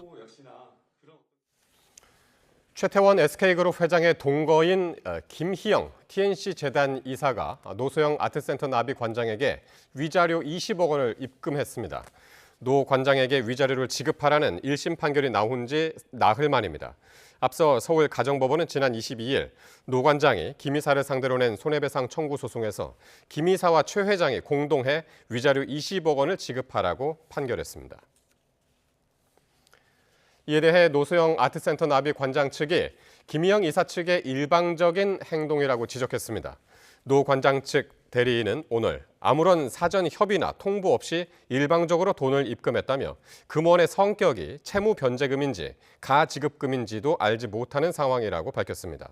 이에 대해 김희영 TNC재단 이사장 측 대리인은 오늘 판결 원리금을 보낸 직후 노 관장 측에도 송금 사실을 알렸다고 설명했습니다. 지난 5월 삼성전자에서 발생한 방사선 피폭 피해 정도가 기준치의 188배를 웃도는 것으로 조사됐습니다. 피폭자는 회사의 잘못된 대응으로 병원도 제때 가지 못했다고 주장했는데 삼성전자 측은 치료를 위해 최선의 노력을 다하고 있다고 밝혔습니다. 보도에 장하영 기자입니다. 원자력안전위원회는 방사선 발생 장치를 정비하던 삼성전자 직원 2명의 피폭 정도가 기준치의 최대 188배를 웃돌았다고 밝혔습니다. 방사선 발생 장치는 반도체 웨이퍼에 도포된 화학 물질의 두께를 분석하기 위해 X선을 발생시키는 장치입니다. 사고 당시 한 명은 기계에 손을 집어넣고 한 명은 휴대전화로 내부를 촬영했는데 손을 집어넣은 사람은 피부에 94시버트가 피폭돼 작업 종사자의 1년 기준치인 0.50버트의 188배를 넘겼습니다. 원인은 안전장치 오류로 확인됐습니다.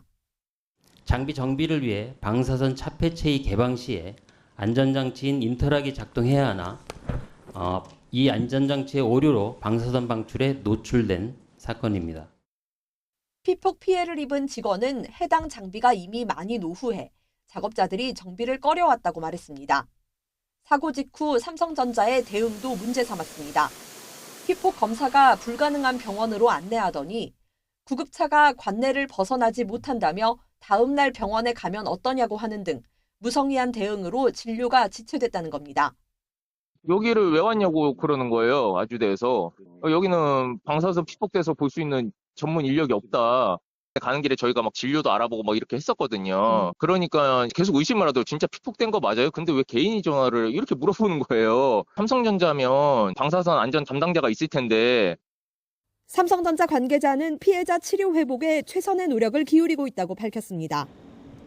원안위는 삼성전자 기흥 사업장이 법령을 준수했는지 점검하고 있다며 위반 사항이 확인되면 행정 처분을 내릴 예정이라고 밝혔습니다. YTN 장하영입니다. 최근 이른바 딥페이크 음란물이 텔레그램을 통해 공유된다는 사실이 알려지면서 파장이 커지고 있습니다. 혹시 내 사진이 이용된 건 아닌지 성인은 물론이고 10대 청소년들까지 사진 포비아를 토로하고 있습니다. 불특정 여성은 물론이고 지인들의 사진까지 합성해서 만드는 딥페이크 음란물. 서울대와 인하대 등 여대생을 대상으로 한 단체 대화방이 발견된 데 이어 비슷한 종류의 대화방이 잇따라 드러나면서 피해 규모도 빠르게 늘고 있습니다. 미성년자와 교사, 심지어 여군을 상대로 한 딥페이크 영상물까지 유포된 것으로 알려져 충격을 주고 있는데요. 상황이 이렇다 보니 온라인상에는 딥페이크 영상물 피해 지역과 학교 명단까지 떠돌고 있는데 명단에 오른 학교만 수백 곳에 달합니다. 텔레그램의 높은 보안성과 익명성이 오히려 텔레그램을 유해 콘텐츠의 온상으로 만들고 있다는 지적이 나오는데요. 경찰 수사도 시작됐지만 텔레그램의 서버가 외국에 있어서 한계가 있습니다. 또 영상물과 대화 내용이 쉽게 삭제된다는 점 또한 수사의 장애 요인으로 작용하고 있습니다. 피해가 확산하자 방송통신심의위원회도 딥페이크 영상물을 중점 모니터링하고 유포자는 수사 의뢰하기로 했습니다. 또 빠르게 확산하는 영상물은 무엇보다 초동 대처가 중요한 만큼 인터넷 이용자들의 적극적인 신고를 당부했습니다. 가계대출이 급증하고 시중은행들이 대출 금리를 높이면서 금융회사들의 수익이 눈에 띄게 증가하고 있습니다. 올해 3분기 4대 금융지주의 순이익 규모가 역대급의 실적을 거둘 것으로 전망됐습니다. 류환웅 기자가 보도합니다. 지난달 초부터 은행들이 가계대출 제한을 위해 대출 금리를 인상했지만 대출이 줄기는커녕 은행들의 예대 마진만 커지고 있습니다. 상반기 5대 금융지주의 이자이익이 사상 처음으로 25조 원을 돌파한 데 이어 3분기 순이익도 역대 최고 수준에 이를 것으로 전망됐습니다. 최근 한 조사에 따르면 KB금융과 신한금융이 각각 1년 전보다 12.8%, 13.6% 증가해 역대 최고치를 경신하고 하나금융은 5.1% 증가하고 우리금융은 6% 감소할 것으로 예측됐습니다. 정부가 갑작스레 2단계 스트레스 DSR 도입을 7월에서 9월로 2달 연기하면서 대출 막차 수요가 쏟아지자 금융당국이 은행권을 상대로 대출 옥죄기에 들어갔지만 결과는 딴판이었습니다. 잡겠다던 가계대출은 오히려 늘어 5대 은행의 지난달 말 주택담보대출 잔액은 6월 말보다 7조 5천억 원 급증했고 이달 22일까지 잔액을 봤을 때 이달 증가액은 지난달을 초월할 것으로 보입니다. 금융당국이 대출을 옥죄도록 하자 은행들이 대출이자를 잇따라 인상하면서 오히려 예대 마진과 순이익만 증가시켜준 셈이 됐습니다. 가계부채 급증이 금융시장 안정은 물론 내수 회복까지 제약하는 위험 요인으로 부각되자 금융당국이 대출금리 산정에 직접 개입하겠다는 뜻을 밝혔지만 이에 대한 반응도 좋지는 않습니다. 부동산 거래가 늘고 있고 가계대출이 급증하는 이면에는 정부 정책, 금융당국의 엇박자도 한 몫을 하고 있습니다. 이에 대한 이제 이 불만이 제기되자 이복현 금감원장은 향후에 이제 은행권에 이제 금리 산정에 더욱더 개입을 더 세게 하겠다라고 얘기를 하고 있는데요. 그러나 이런 이제 금융당국의 이제 이 시장 개입은 오히려 또 다른 부작용을 불러일으킬 뿐만이 아니라 관치금융의 논란이 재현될 수 있습니다. 전문가들은 정부가 남 탓을 하기보다는 갑작스런 2단계 스트레스 DSR 연기로 대출을 끌어모아 부동산 투자를 하려는 수요를 자극한 점부터 반성하고 정교한 정책 대응으로 집값 불안 심리를 잠재워달라고 당부했습니다. YTN 유환홍입니다. 티몬과 위메프에서 구매한 상품권과 해피머니 상품권 환불을 못 받은 소비자를 대상으로 한 집단 분쟁 조정 신청 접수가 7,000건을 돌파했습니다. 한국소비자원은 오늘 오전 9시 기준 관련 분쟁 조정 신청이 7,556건으로 머지포인트 사태와 메이플스토리 확률 조작 사건을 뛰어넘은 것으로 나타났다고 밝혔습니다. 종류별로는 티메프 상품권 환급 요구가 1,453건, 해피머니 환급 요구가 6,103건을 차지했습니다. 티몬과 위메프의 대규모 미정산 사태를 수사하는 검찰이 큐텐그룹 관계자들에 대한 추가 압수수색에 나섰습니다. 서울중앙지검 전담 수사팀은 오늘 김효종 큐텐테크놀로지 대표와 티몬 전직 경영지원본부장 등 경영진 4명의 주거지를 압수수색했습니다. 이번 강제수사는 앞서 검찰이 압수수색했던 구영배 큐텐그룹 대표와 류광진 티몬 대표, 류화현 위메프 공동대표이사를 제외한 다른 경영진들을 대상으로 이루어졌습니다.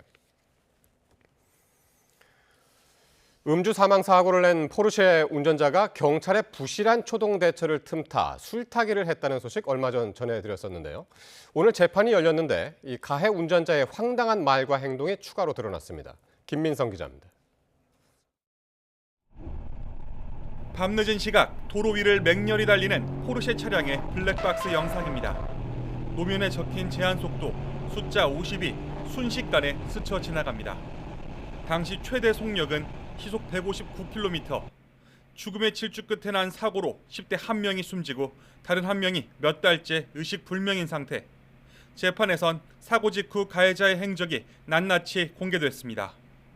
검찰에 따르면 경찰이 풀어준 틈에 홀로 병원에 간 가해자는 살이 벌어져 봉합해야 한다는 의사의 만류에도 혼자 병원을 빠져나갔습니다. 이후 부하 직원에게 맥주캔을 사오게 해 1차 술타기를 했고 경찰관이 음주 측정을 하러 온다고 하자 맥주 한 캔을 1분 만에 다 마셔 2차 술타기를 했다고 합니다. 가해자는 왜 사고 후 술을 마셨느냐는 추궁에 아끼던 포르쉐 차량이 파손돼 속상해서 마셨다고 말했습니다. 수사기관에서는 경찰이 똑바로 음주 측정을 하지 않아 내가 술을 마신 것이라며 되레 큰 소리를 친 것으로 전해졌습니다. 가해자는 이후 자신의 포르쉐 차량을 보러 사고 현장에 돌아가 봤다고 합니다. 피해 차량은 사고 충격으로 뒤집혀 완파된 상태였는데도 자기 차를 걱정했다는 겁니다. 법정에선 수년 전 가해자가 음주운전을 하고 적발되자 경찰관을 다치게 하고 달아난 전과도 드러났습니다. 법정을 찾은 유가족은 오열했습니다. 저희 아이가 살아만 돌아올 수 있다면 저는 지옥불이라도 제가 갈 수 있어요. 우리 아이가 살아만 돌아올 수 있다면 전 뭐든지 다 할 수 있어요. 판사는 재판 말미에 가해자를 일으켜 세웠습니다. 유족들에게 할 말을 하란 이야기에 가해자는 평생 사죄하는 마음으로 살아가겠다며 고개를 숙였습니다. 검찰은 징역 7년 6개월을 선고해달라고 재판부에 요청했습니다. 그러나 법이 허용한 이 최대 형량이 선고되더라도 30살에 새 아이의 엄마가 되겠다던 10대의 당찬 꿈은 영영 이루어질 수 없게 됐습니다. YTN 김민성입니다. 술을 마시고 전동 스쿠터를 몬 혐의를 받는 그룹 BTS 멤버 슈가가 이르면 이번 주에 송치될 예정입니다. 서울 용산경찰서는 이르면 이번 주 슈가를 음주운전 혐의로 검찰에 넘길 계획입니다. 슈가는 지난 6일 밤 서울 한남동 자택 근처에서 만취 상태로 전동 스쿠터를 몬 혐의를 받습니다. 경찰 관계자는 충분한 조사가 이루어졌고 2차 피의자 조사를 할 가능성은 적다며 수사를 최대한 빨리 마무리할 계획이라고 설명했습니다. 인천소방본부 특별사법경찰은 아파트 지하주차장 전기차 화재 당시 스프링클러를 끈 야간 근무자를 입건해 조사하고 있다고 밝혔습니다. A씨는 인천 청라동 아파트 화재 때 솔레노이드 밸브와 연동된 정지 버튼을 눌러 스프링클러 작동을 멈추게 한 혐의를 받습니다. 소방당국 조사 결과 불이 난 직후 화재 신호가 수신기에 전달됐지만 A씨가 밸브를 꺼버려 물이 나오지 않았고 뒤늦게 정지 버튼을 해제했을 때는 전기 배선이 화재로 훼손된 뒤였던 것으로 파악됐습니다. 국가정보원은 북한이 탄도미사일 이동식 발사대 250대를 전방에 배치하겠다고 예고한 것을 두고 미사일 수급 능력에 의문을 표했습니다. 다만 충청도까지 사정권에 둘 수 있는 만큼 방어태세에 새로운 부담이 될 수 있다는 점은 인정했습니다.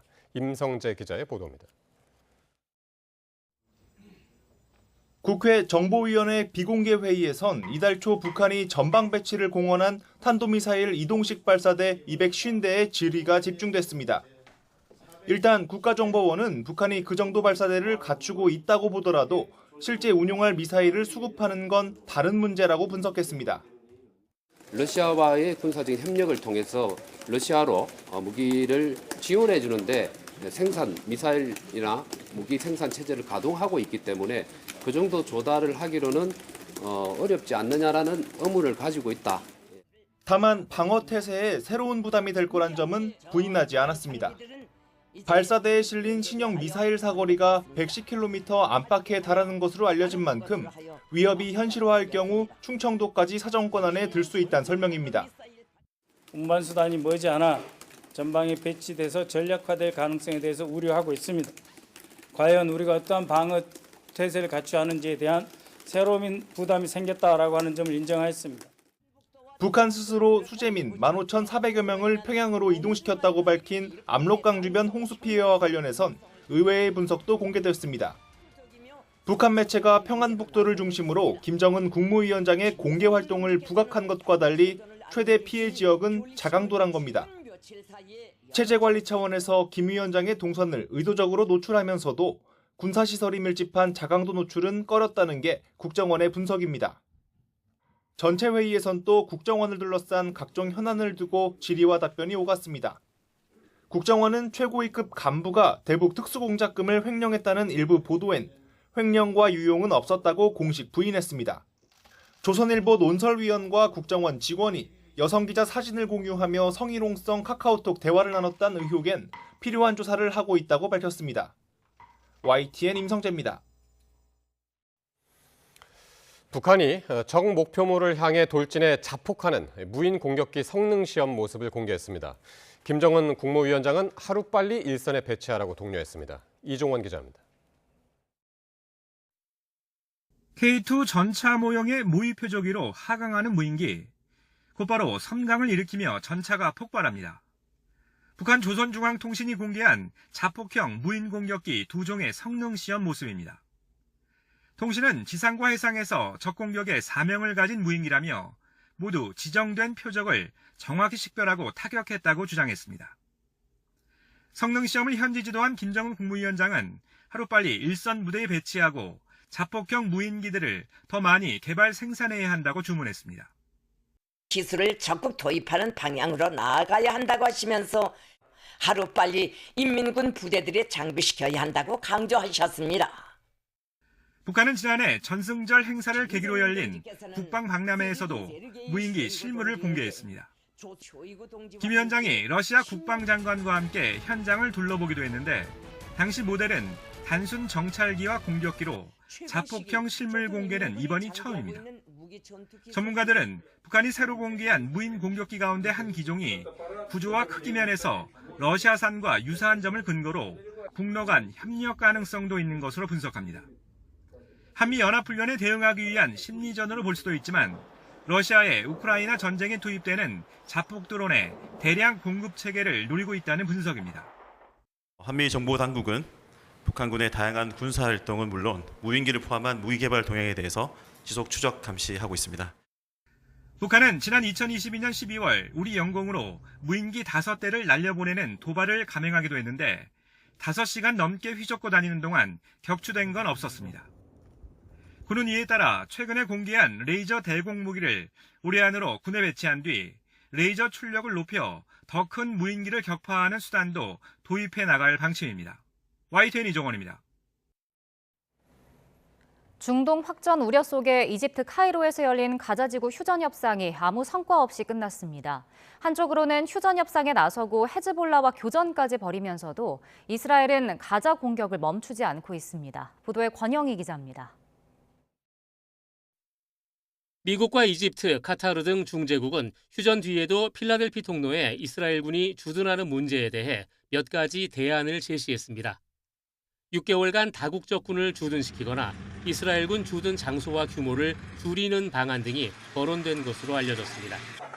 이스라엘과 하마스 모두 거부했습니다. 이스라엘은 또 하마스가 석방을 요구하는 팔레스타인 수감자 일부를 유보하고 싶어 합니다. 석방이 되더라도 가자나 서한 지구를 떠나야 한다고 요구합니다. 여기다 휴전이 시작되면 가자지구 북부로 귀환하는 피난민들을 검문하겠다는 방침도 내놨습니다. 이를 위해선 가자지구를 남북으로 가르는 넷자림 통로에도 군대를 주둔해야 합니다. 하마스는 이런 주장들이 이스라엘이 지난 5월에 제시했던 휴전안에는 없었던 내용으로 네타냐후 총리가 새로 추가했다고 비난합니다. 하마스 대표단은 카이로를 떠나면서 영구 휴전과 이스라엘군의 완전 철수를 강조했습니다. 중동 확전 우려에다 대선을 앞두고 있는 미국만 급해졌습니다. 실무그룹을 통해 낮은 수준에서의 협상을 이어가기로 했다며 타결의 끈을 놓지 못하고 있습니다. We are feverishly working in Cairo as we speak with our team and the teams of the other mediators as well as with the Israelis to get to a ceasefire and hostage deal. 휴전 협상, 헤즈볼라와의 대규모 교전이 벌어지는 와중에도 이스라엘의 가자지구 공격은 계속됐습니다. 카이로에서 협상이 이루어지는 동안에만 가자지구에서는 70여 명이 숨지고 100명 넘게 다쳤습니다. 가자 전쟁이 시작된 이후 지금까지 4만 명이 훌쩍 넘는 희생자가 발생한 것으로 집계됐습니다. YTN 권영입니다. 지난주 미국 민주당 전당대회에서 대선 후보로 공식 확정된 카멀라 해리스 부통령이 공화당 대선 후보 도널드 트럼프 전 대통령에게 뚜렷한 우위를 보이고 있다는 여론조사 결과가 나왔습니다. 미국 페어리 디킨스 대학이 미국 내 등록 유권자 810명을 대상으로 민주당 전당대회 전후인 지난 17일부터 20일까지 조사한 결과 해리스 부통령은 지지율 50%를 기록해 43%를 보인 트럼프 전 대통령을 7%포인트 앞섰습니다. 이번 조사에서 두 후보는 각각 민주당과 공화당 지지층에서 지지율 95%를 얻어내 탄탄한 내부 결집을 과시했습니다. 무당층의 경우도 해리스 38%, 트럼프 33%로 나타나 해리스가 앞섰습니다. 윤석열 대통령을 겨냥한 야당의 독도 지우기와 계엄령 준비 의혹을 두고 대통령실이 괴담이라고 거세게 반발했습니다. 지난주 일본 후쿠시마 오염수 방류 1년을 두고 괴담 선동을 그만두라고 비판한 데 이어 또다시 직접 공세에 나섰습니다. 보도에 권남기 기자입니다. 민주당은 윤석열 정부가 친일 굴종 외교에 이어 역사 지우기에 나섰다며 이재명 대표의 병상 지시로 진상조사단을 꾸렸습니다. 군 정신교재에서 독도를 분쟁 지역으로 표시하거나 방어 훈련이 실종된 데 이어 이번엔 공공기관에서 조형물이 사라지고 있다며 독도 지우기 의혹을 제기한 겁니다. 한쪽에서는 친일파들이 득세하고 한쪽에서는 독도가 사라지고 있습니다. 이 상황을 우연이라고 치부하기엔 석연치가 않습니다. 대통령실은 야당의 괴담 선동이라고 맞받았습니다. 오래된 조형물을 고치거나 새 걸로 바꾸는 중이다. 한 해 2번씩 독도 지키기 훈련을 하고 있다고 반박했습니다. 야당이 근거 없이 친일 공세를 하려 독도까지 끌어들였다며 오히려 일본의 전략에 말려드는 꼴이라고 날을 세웠습니다. 위에 오직 정부 공격령으로 독도까지 끌어들이는 모습을 보면 과연 공당이 맞는지 국익에 대한 고민이 있는 것인지 의심이 듭니다. 여당에서도 독도가 지운다고 지워지는 존재냐며 힘을 보탰습니다. 괴담 선동으로 병상 정치에 골몰하기보다는 빨리 퇴원할 수 있도록 회복에 전념하시길.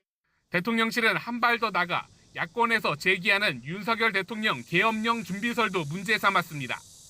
과반 의석 이상이면 계엄 해제가 가능하다며 선동하지 말라고 꼬집은 건데 민주당 일부에선 앞서 탄핵 국면에 대비한 계엄령 준비 가능성을 제기했습니다. 후쿠시마부터 독도까지 야당을 겨냥한 대통령실의 괴담 공세가 거세지는 배경엔 반국가 세력이나 사이비 기득권과 같은 윤 대통령 최근 발언도 영향을 준 것으로 보입니다. YTN 권남기입니다. 네, 조금 전에 들어온 속보부터 전해드리겠습니다. 제주에서 김포로 갈 예정인 대한항공 항공기가 기체 고장으로 활주로에 멈춰서면서 제주공항 항공기 운항이 전면 중단됐습니다. 한국공항공사는 오늘 오후 8시 55분 김포행 대한항공 K1336편 항공기가 이륙 도중에 기체 고장으로 제주공항 활주로에 멈췄다고 밝혔습니다. 이로 인해 승객들이 1시간 반 넘게 비행기에 갇혀서 불편을 호소하고 있는 상태입니다. 또 연이어 출발 예정인 28대 항공기가 이륙하지 못하고 있고 제주공항 도착 예정인 12대 항공기도 착륙 대기 상태인 것으로 전해지고 있습니다.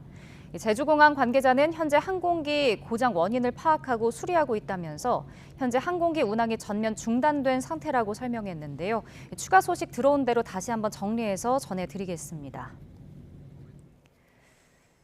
네, 김영석 독립기념관장이 오늘 국회 정무위원회 전체 회의에서 1945년 광복됐다는 것을 인정하는지 관장 자격으로 이야기해달라는 더불어민주당 유동수 의원 질의에 관장 자격으로 얘기를 하라면 그 멘트를 하지 않겠다고 답했습니다.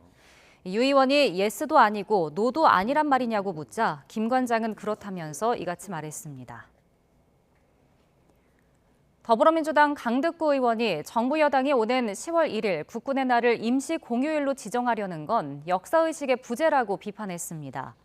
강 의원은 SNS에 일제강점기 시절인 1910년 10월 1일 조선총독부가 설치됐고 이때부터 용산에 주둔 중이던 일본군이 공식적으로 식민 지배군이 됐다며 이같이 적었습니다.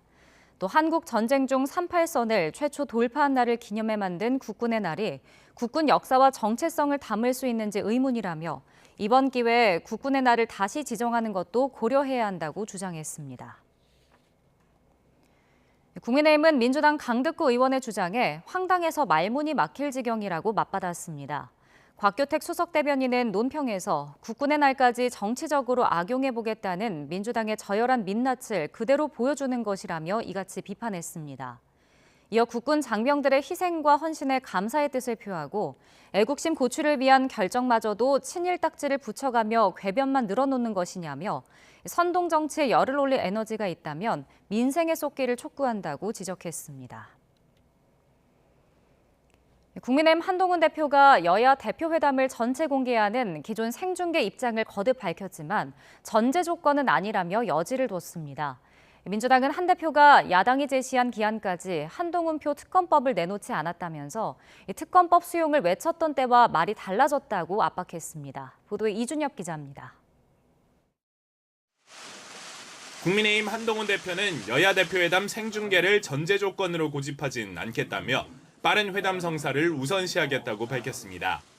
공개가 바람직하다는 기존 생각엔 변화가 없지만 회담을 통해 새로운 정치 출발의 의지를 호소하는 게 더 중요하지 않으냐는 겁니다.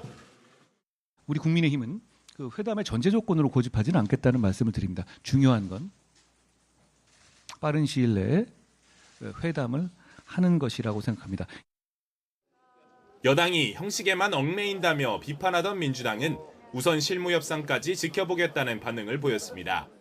다만 생중계 제한의 수위 조절 등이 이루어지고 있는 것으로 보인다며 여당의 회담 성사 의지는 높게 평가했습니다. 회담 자체의 성과를 내려면 좀 진중하고 좀 진지한 대화가 가능한 방식이 돼야 되지 않겠는가 이런 이제 문제 제기가 있었고. 민주당은 그러나 한동훈표 최상병 특검법은 하루빨리 발의하라고 거듭 압박했습니다.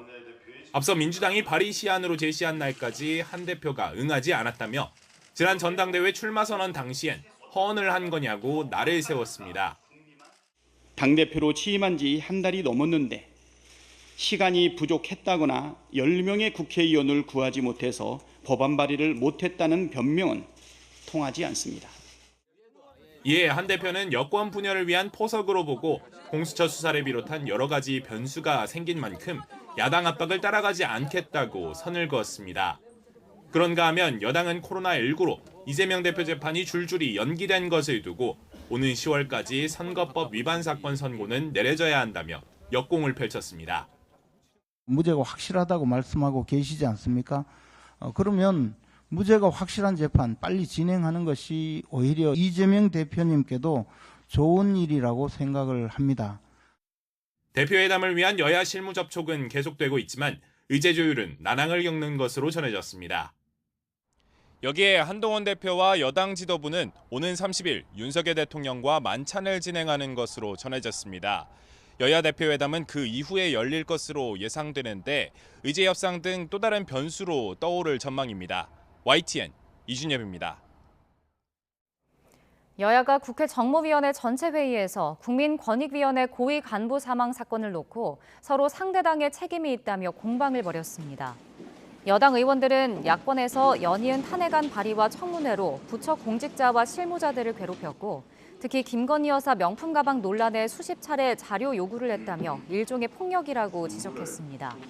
반면 야당은 고인이 명품 가방 조사 책임자로서 심각한 정신적 고통이 있었다는 심경을 주위에 토로했다며 김 여사는 공직자가 아니라 명품 가방을 받아도 상관없다는 것이냐고 비판했습니다.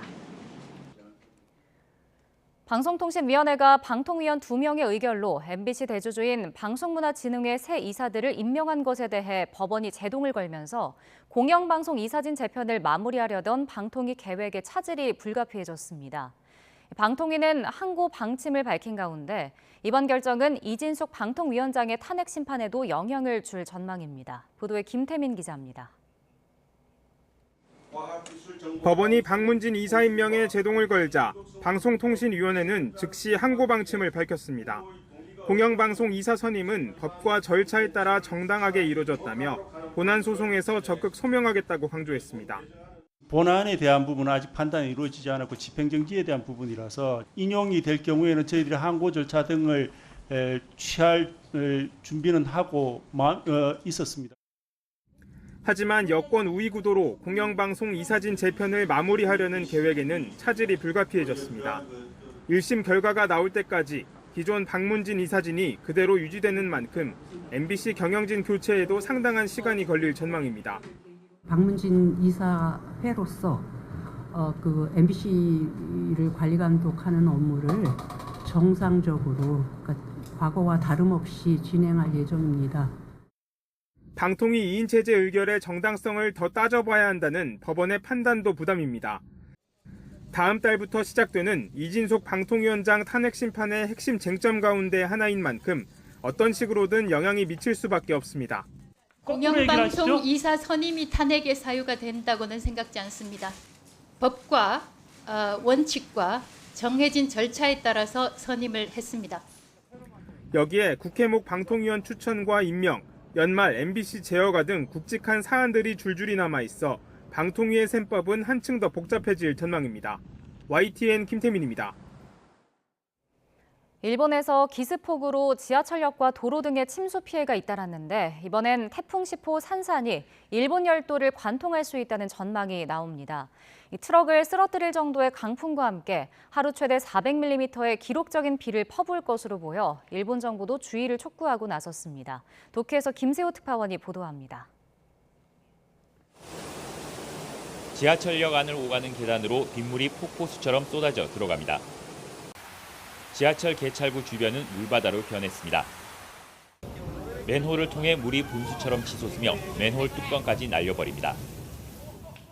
지난 21일 저녁 도쿄에 내린 기습폭우의 영향입니다. 도쿄 일부 지역은 1시간 동안 100mm가 넘는 비가 쏟아지기도 했습니다. 최근 잇따른 태풍의 영향으로 대기가 불안정해지면서 곳곳에서 이 같은 기습폭우가 이어지고 있습니다. 그런데 이달 들어 6번째 발생한 10호 태풍 산산이 28일쯤 일본 남부 규슈에 상륙합니다. 변수는 남아있지만 일본 열도를 고스란히 지나갈 가능성이 큽니다. 진행 방향이나 위력에서 2019년 10월 사망자만 100명이 넘었던 태풍 하기비스와 비슷할 수 있다는 전망까지 나옵니다. 일본 기상청은 태풍의 이동 속도도 느려 일본을 오래 머물 수 있는 만큼 주의를 당부했습니다. いずれにしても暴風、高波、それから大雨の影響が長引く恐れがあるというふうに考えていますので、厳重な警戒をお願いしたいと思っています。 산사는 순간 최대 풍속이 초속 50에서 60m에 달하고 28일에서 29일 사이 동일본에서 서일본에 걸쳐 많은 곳은 300~400mm의 기록적인 비를 뿌릴 것으로 보입니다. 일본 정부도 토사 붕괴와 하천 위험을 경고하고 나섰습니다. 少しでも危険を感じれば躊躇せず早め早めに自らの命を守る行動をとっていただくようお願いをいたします。 게릴라성 기습호우에 이은 강력한 태풍으로 일본 열도가 어느 때보다 긴장하고 있습니다. 도쿄에서 YTN 김세호입니다. 연결되지 않을 권리, 이른바 연락금지법 들어보셨습니까? 앞으로 호주에선 업무 시간 이후 연락을 받지 않아도 되고 어길 경우 고용주는 우리 돈으로 최대 8천만 원이 넘는 벌금까지 물어야 합니다. 이미 유럽 등 20여 개 국가에서 시행 중인데 해외에서도 반응은 엇갈리고 있습니다. 보도에 정유신 기자입니다. 앞으로 호주 노동자들은 업무 시간에 회사 전화나 이메일을 받지 않아도 됩니다. 호주에서 이른바 연결되지 않을 권리 법안이 이번 주부터 시행됐습니다. 이에 따라 퇴근 뒤 상사의 연락에 답변을 거부했다고 해서 처벌할 수 없게 됩니다. 오히려 이 법을 위반할 경우 벌금도 적지 않습니다. 회사에는 최대 94,000 호주 달러, 우리 돈으로 8천만 원이 넘는 벌금이 부과됩니다. 다만 비상 상황이나 근무 시간이 불규칙한 업무는 예외입니다. 노동자가 부당하게 연락을 거부하면 징계도 가능하다는 겁니다. 부당한지 판단은 호주 산업심판관인 공정작업위원회란 기구에서 하게 됩니다. The nature of your role, your occupation and your level of responsibility, there are clearly jobs where you have reasonable expectations. 호주인들은 지난해 평균 281시간 무급초과 근무를 한 것으로 조사돼 금전적 가치로 환산하면 1,300억 호주 달러, 우리 돈으로 116조 원에 달합니다. 고용주 단체들의 반발 속에 직종별로 반응이 엇갈립니다. We spend so much of our time connected to our phones, connected to our emails all day, and I think that it's really hard to switch off as it is. So, yeah, I'm all for it. We are professionals, we're well paid, we're expected to deliver, and we feel we have to deliver 24 hours a day if we have to. So the phone's always on, the computer's always on, and we're working. 퇴근 뒤 연락을 금지하고 사생활을 보호하는 비슷한 법안은 이미 프랑스와 독일 등 20여 개국에서 시행하고 있습니다. 실제 지난 2017년 프랑스에선 휴대전화를 켜두도록 요구한 회사에 우리 돈으로 8,800만 원의 벌금을 부과하기도 했습니다. 우리나라도 근무 시간에 업무 지시를 금지하는 법제화 움직임이 일부 있지만 아직 법률 제정 단계까지 이어지지 못하고 있습니다. YTN 정준입니다. 전 세계에서 9억 명이 사용하는 텔레그램의 최고 경영자가 프랑스에서 체포되자 텔레그램 측이 강력히 반발하고 나섰습니다. 서방 진영과 각을 세우고 있는 러시아는 은근히 정치적 쟁점으로 만들려는 움직임을 보이고 있습니다. 보도에 유투건 기자입니다. 파리 외곽의 공항으로 입국하다 체포된 파벨 드로프의 구금 기간이 연장된 것으로 알려졌습니다. 이에 따라 체포 시점을 기준으로 길게는 96시간까지 신문을 받게 됐습니다. 사건을 담당한 수사판사는 신문을 마친 뒤 석방이나 기소 여부를 결정하게 됩니다. 지난 2013년 텔레그램을 개발한 드로프는 텔레그램이 각종 범죄에 악용되고 있는데도 방치했다는 혐의를 받고 있습니다.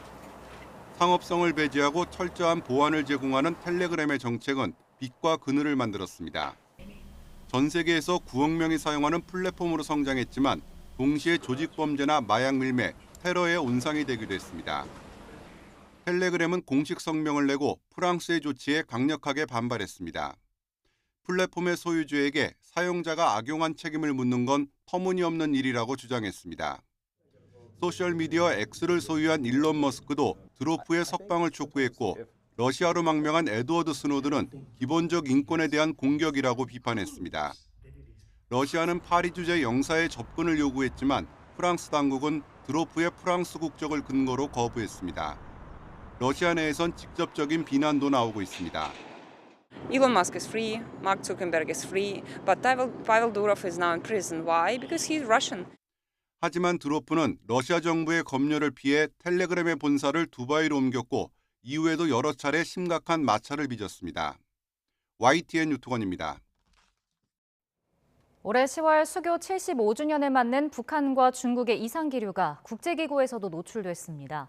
반면 한동안 멀어졌던 한중 관계는 회복 신호가 뚜렷해지고 있습니다. 베이징에서 강정규 특파원입니다. 압록강 너머 북한 신의주 땅이 훤히 보이는 중국 랴오닝성 단둥시. 중국은 이곳을 포함한 접경 지역 17곳에 라디오 방송용 무선국 설치 계획을 세웠습니다. 북한은 주파수 간섭이 우려되고 사전 조율도 없었다며 국제전기통신연합에 문제를 제기했습니다. 유엔 산하 전문기구에서 북중 양측의 마찰이 노출된 건 매우 드문 일입니다. 중국 위성을 통해 TV 해외 송출을 해오던 북한이 러시아 위성으로 갑자기 갈아탄 시점과 맞물려 있습니다. 이뿐만이 아닙니다. 지난달 27일 북한의 정전 71주년 기념식엔 평양 주재 중국 대사만 모습을 보이지 않았습니다. 중국 외교부는 북한과의 관계에 이상 기류는 없다면서도 신경질적인 반응을 보였습니다. 不实的渲染、炒作所谓中朝关系出现问题，中俄正在对朝关系上开展竞争等不实的论调。 이후 압록강 홍수 때는 단둥에서 설치한 방벽 탓에 신의주 침수 피해가 컸다는 주장도 나왔습니다.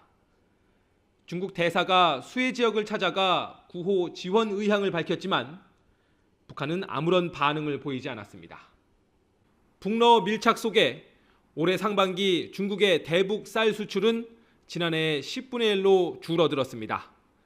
반면 지난 5월 한중일 정상회의 재개 이후 우리 정부와는 외교, 경제, 군사 분야까지 교류의 폭을 넓히고 있습니다.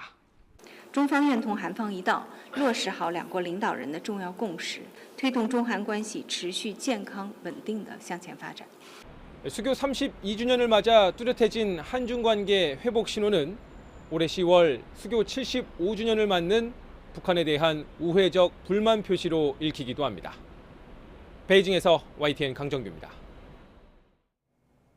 게임은 시기마다 인기를 끄는 형식이 따로 있습니다. 하기 어려운 게임은 난이도를 줄여서 게이머를 확대하기도 하는데요. 최근 게임은 초심으로 돌아가 장르의 특징을 강조하는 형태가 인기라고 합니다. 최광현 기자가 취재했습니다. 다양한 무기로 경쟁하는 슈팅 게임입니다. 가장 중요한 요소는 에임, 조준입니다. 빠르고 정확하게 대상을 조준해야 합니다. 조준이 어려운 게이머를 위해 게임사는 각양각색의 기술을 내놨습니다. 굳이 힘들게 조준할 필요 없이 상황에 맞는 기술만 쓰면 우위를 점할 수 있습니다. 그런데 최근에는 슈팅 게임에 복고바람이 불고 있습니다. 게이머에게 가장 중요한 조준을 강조하는 것입니다. 가장 주목받는 게임은 발로란트. 발로란트는 진행 속도가 빠르고 캐릭터의 기술과 샷의 조화가 뛰어나다는 점입니다. 특히 게임 승패가 개인 능력보다 팀워크와 전략에 따라 좌우되기 때문에 공정한 경쟁이 가능합니다. 기존 FPS 게임들과는 조금 다른 스킬 위주가 아닌 에임 위주의 게임이고 요원들만의 이제 특색이라던가 그런 부분이나 이게 또 여러 가지로 콘텐츠적으로도 즐길 수 있다는 점이 좀 이 게임의 큰 장점이라고 생각이 듭니다. 업데이트와 패치를 통해 게임성을 개선하고 꾸준히 국제 대회를 개최하는 것도 인기 비결입니다. For us, we really view Valorant as like not just a game, but a game, a sport, a community around it, and also being a part of culture. So very excited to be here with you all in the PC Cafe. The plan going forward is how do we bring those things together? How do we make Valorant a year-long experience that you're a part of? And so just really continue to elevate the way that we do that. 두 사람이 번갈아 역할을 바꿔가며 문제를 해결하는 롤플레잉 게임입니다. 1990년대 유행했지만 화려한 게임에 밀려 인기를 잃었던 걸 모바일로 재현해 큰 인기를 끌고 있습니다. 감성을 자극하는 2D 도트 그래픽 위에 높은 전략성을 구현한 게 특징입니다. 과거 유행했던 슈팅과 롤플레잉 게임을 융합한 퍼스트 디센던트도 주목받고 있습니다. 두 게임 장르의 근본적인 특징을 잘 섞어 게임 플랫폼인 스팀에서 글로벌 최고 인기 1위에 올랐습니다. 게임은 인기를 위해 시간이 가면서 본래 장르의 특징을 잃어버리기도 합니다. 하지만 20년을 기점으로 원래 장르를 그리워하며 호심을 강조하는 게임이 다시 인기를 끄는 현상이 반복되고 있습니다. YTN 최강현입니다.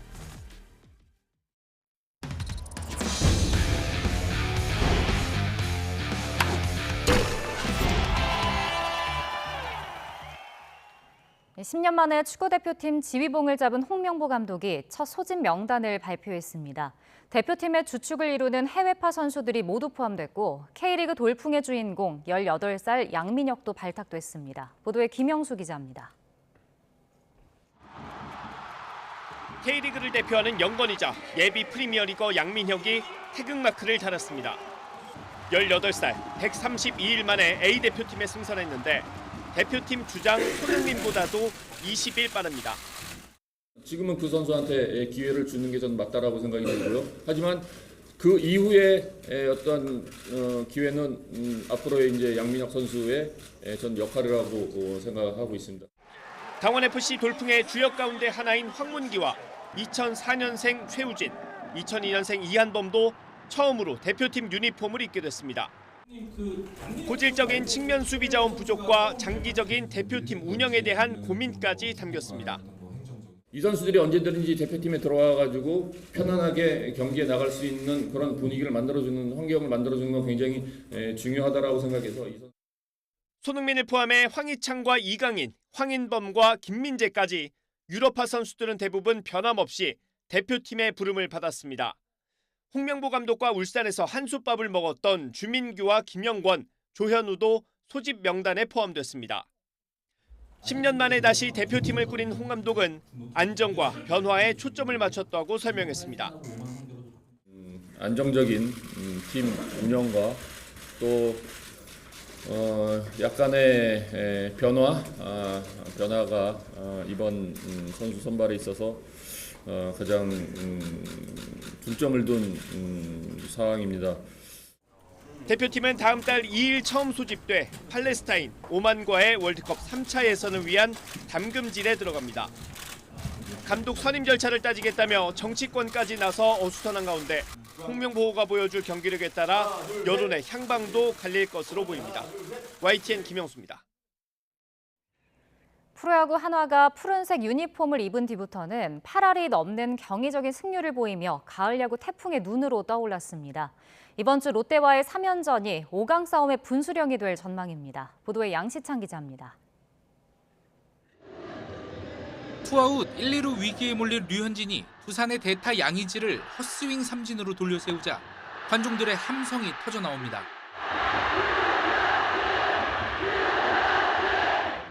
이날 경기의 가장 큰 위기를 슬기롭게 넘기며 7이닝을 1실점으로 마무리한 류현진을 앞세워 한화는 두산과의 3연전을 모두 쓸어 담았습니다. 한화가 두산과의 3연전을 싹쓸이한 건 지난 2005년 이후 무려 19년 만입니다. 거기만 막자라는 생각을 가지고 임했던 것 같고요. 일단은 뭐 그 다음 타자는 전혀 신경 안 쓰고 이 타자만 신경 쓰고 있었던 것 같습니다. 비단 두산과의 3연전뿐만이 아닙니다. 지난달 23일부터 최근까지 25경기에서 18승 7패를 거두며 같은 기간 10개 구단 중 최고 승률을 기록하고 있고 최근 10경기로 좁히면 8승 2패로 승률은 더 올라갑니다. 불과 한 달여 전까지 5위 팀에 8경기까지 뒤처졌지만 이제는 한 경기 차. 상상에서만 가능할 줄 알았던 가을 야구가 눈앞까지 다가왔습니다. 재밌는 점은 한화가 푸른 유니폼을 입고 나선 17경기에서 14승 3패라는 경이적인 승률을 거뒀다는 겁니다. 혹석이 원정 경기를 위해 구단이 가벼운 소재로 제작한 유니폼인데 승률이 높다 보니 홈 경기에도 2차례 착용하며 좋은 징크스를 이어가고 있습니다. 현재 프로야구 중위권은 4위 두산부터 7위 한화까지 3경기 차로 어느 팀도 가을 야구를 장담하기 어려울 만큼 초접전을 벌이고 있습니다. 파죽지세의 한화는 이번 주 가을 야구 희망을 이어가는 롯데와 물러설 수 없는 3연전을 벌입니다. 푸른 독수리의 비상이 가을 야구까지 닿을 수 있을지 야구 팬들의 기대도 갈수록 커지고 있습니다. YTN 양시창입니다. 유인촌 문화체육관광부 장관이 대표팀 감독 선임 논란을 빚은 대한축구협회에 대한 감사를 다음 달 마무리할 계획이며 정몽규 회장의 사선 도전에 대해선 부정적인 입장을 밝혔습니다. 유 장관은 오늘 국회 문화체육관광위원회 전체 회의에 참석해 축구협회 감사와 관련된 의원 질의에 이같이 답했습니다. 이어 정몽규 회장의 사선 도전과 관련해선 기본적으로 안 되게 돼 있으나 대한체육회 스포츠공정위원회가 허가하면 할 수 있다며 공정위가 정말 공정하다면 다시 출마하긴 어려울 것이라고 부정적인 견해를 나타냈습니다.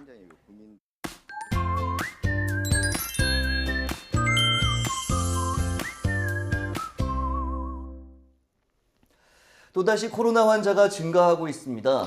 또 무더운 날씨가 이어지면서 여전히 많은 분들이 에어컨을 사용하고 있죠. 그렇기 때문에 냉방병을 호소하는 분들도 적지 않은데요. 네, 그런데 감기와 비슷한 듯 다른 냉방병과 코로나 차이는 무엇일까요? 네, 우선 콧물과 재채기 또 피로감이 느껴지는 것은 모두 같습니다. 네, 다만 냉방병은 몸을 따뜻하게 하고 휴식을 취하면 회복이 되고요. 감기도 3일 이내에 호전되는 경우가 많습니다. 반면 코로나의 경우에는 고열과 목의 통증이 길게 이어지고 냄새를 맡지 못하거나 맛을 느끼지 못할 수도 있습니다. 네, 이런 경우에는 바로 병원을 방문하는 것이 좋고요. 치료보다 중요한 것이 또 예방이잖아요.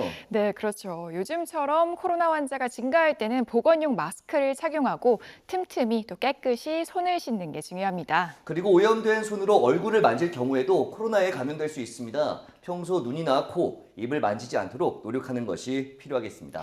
네, 이번에는 내일 날씨 알아보겠습니다. 8월의 마지막 주에 접어들면서 심한 폭염의 기세는 조금 꺾이는 듯합니다. 다만 습도 높은 무더위는 계속되겠는데요. 오늘 밤 사이에도 곳곳에서 열대야나 열대야에 버금가는 수준의 밤더위가 나타나겠고요. 내일 낮 동안에는 서울 32도, 대구는 33도까지 올라서 오늘처럼 덥겠습니다. 내일 비 소식도 있습니다. 동풍의 영향으로 영동과 영남 해안, 제주도에 비가 오겠고 모레까지 최고 40에서 60mm의 비가 내리겠습니다. 네, 그 밖에 내륙에서도 요란한 소나기가 쏟아질 수 있겠으니까요. 외출하실 때는 작은 우산 하나 챙겨주시면 좋겠습니다. 지금까지 날씨 캔버스 고은재, 김수현이었습니다. YTN 뉴스나이트 월요일 순서 모두 마칩니다. 저희는 내일 밤 9시 40분에 새로운 이슈들과 함께 다시 찾아뵙겠습니다. 시청해주신 여러분 고맙습니다.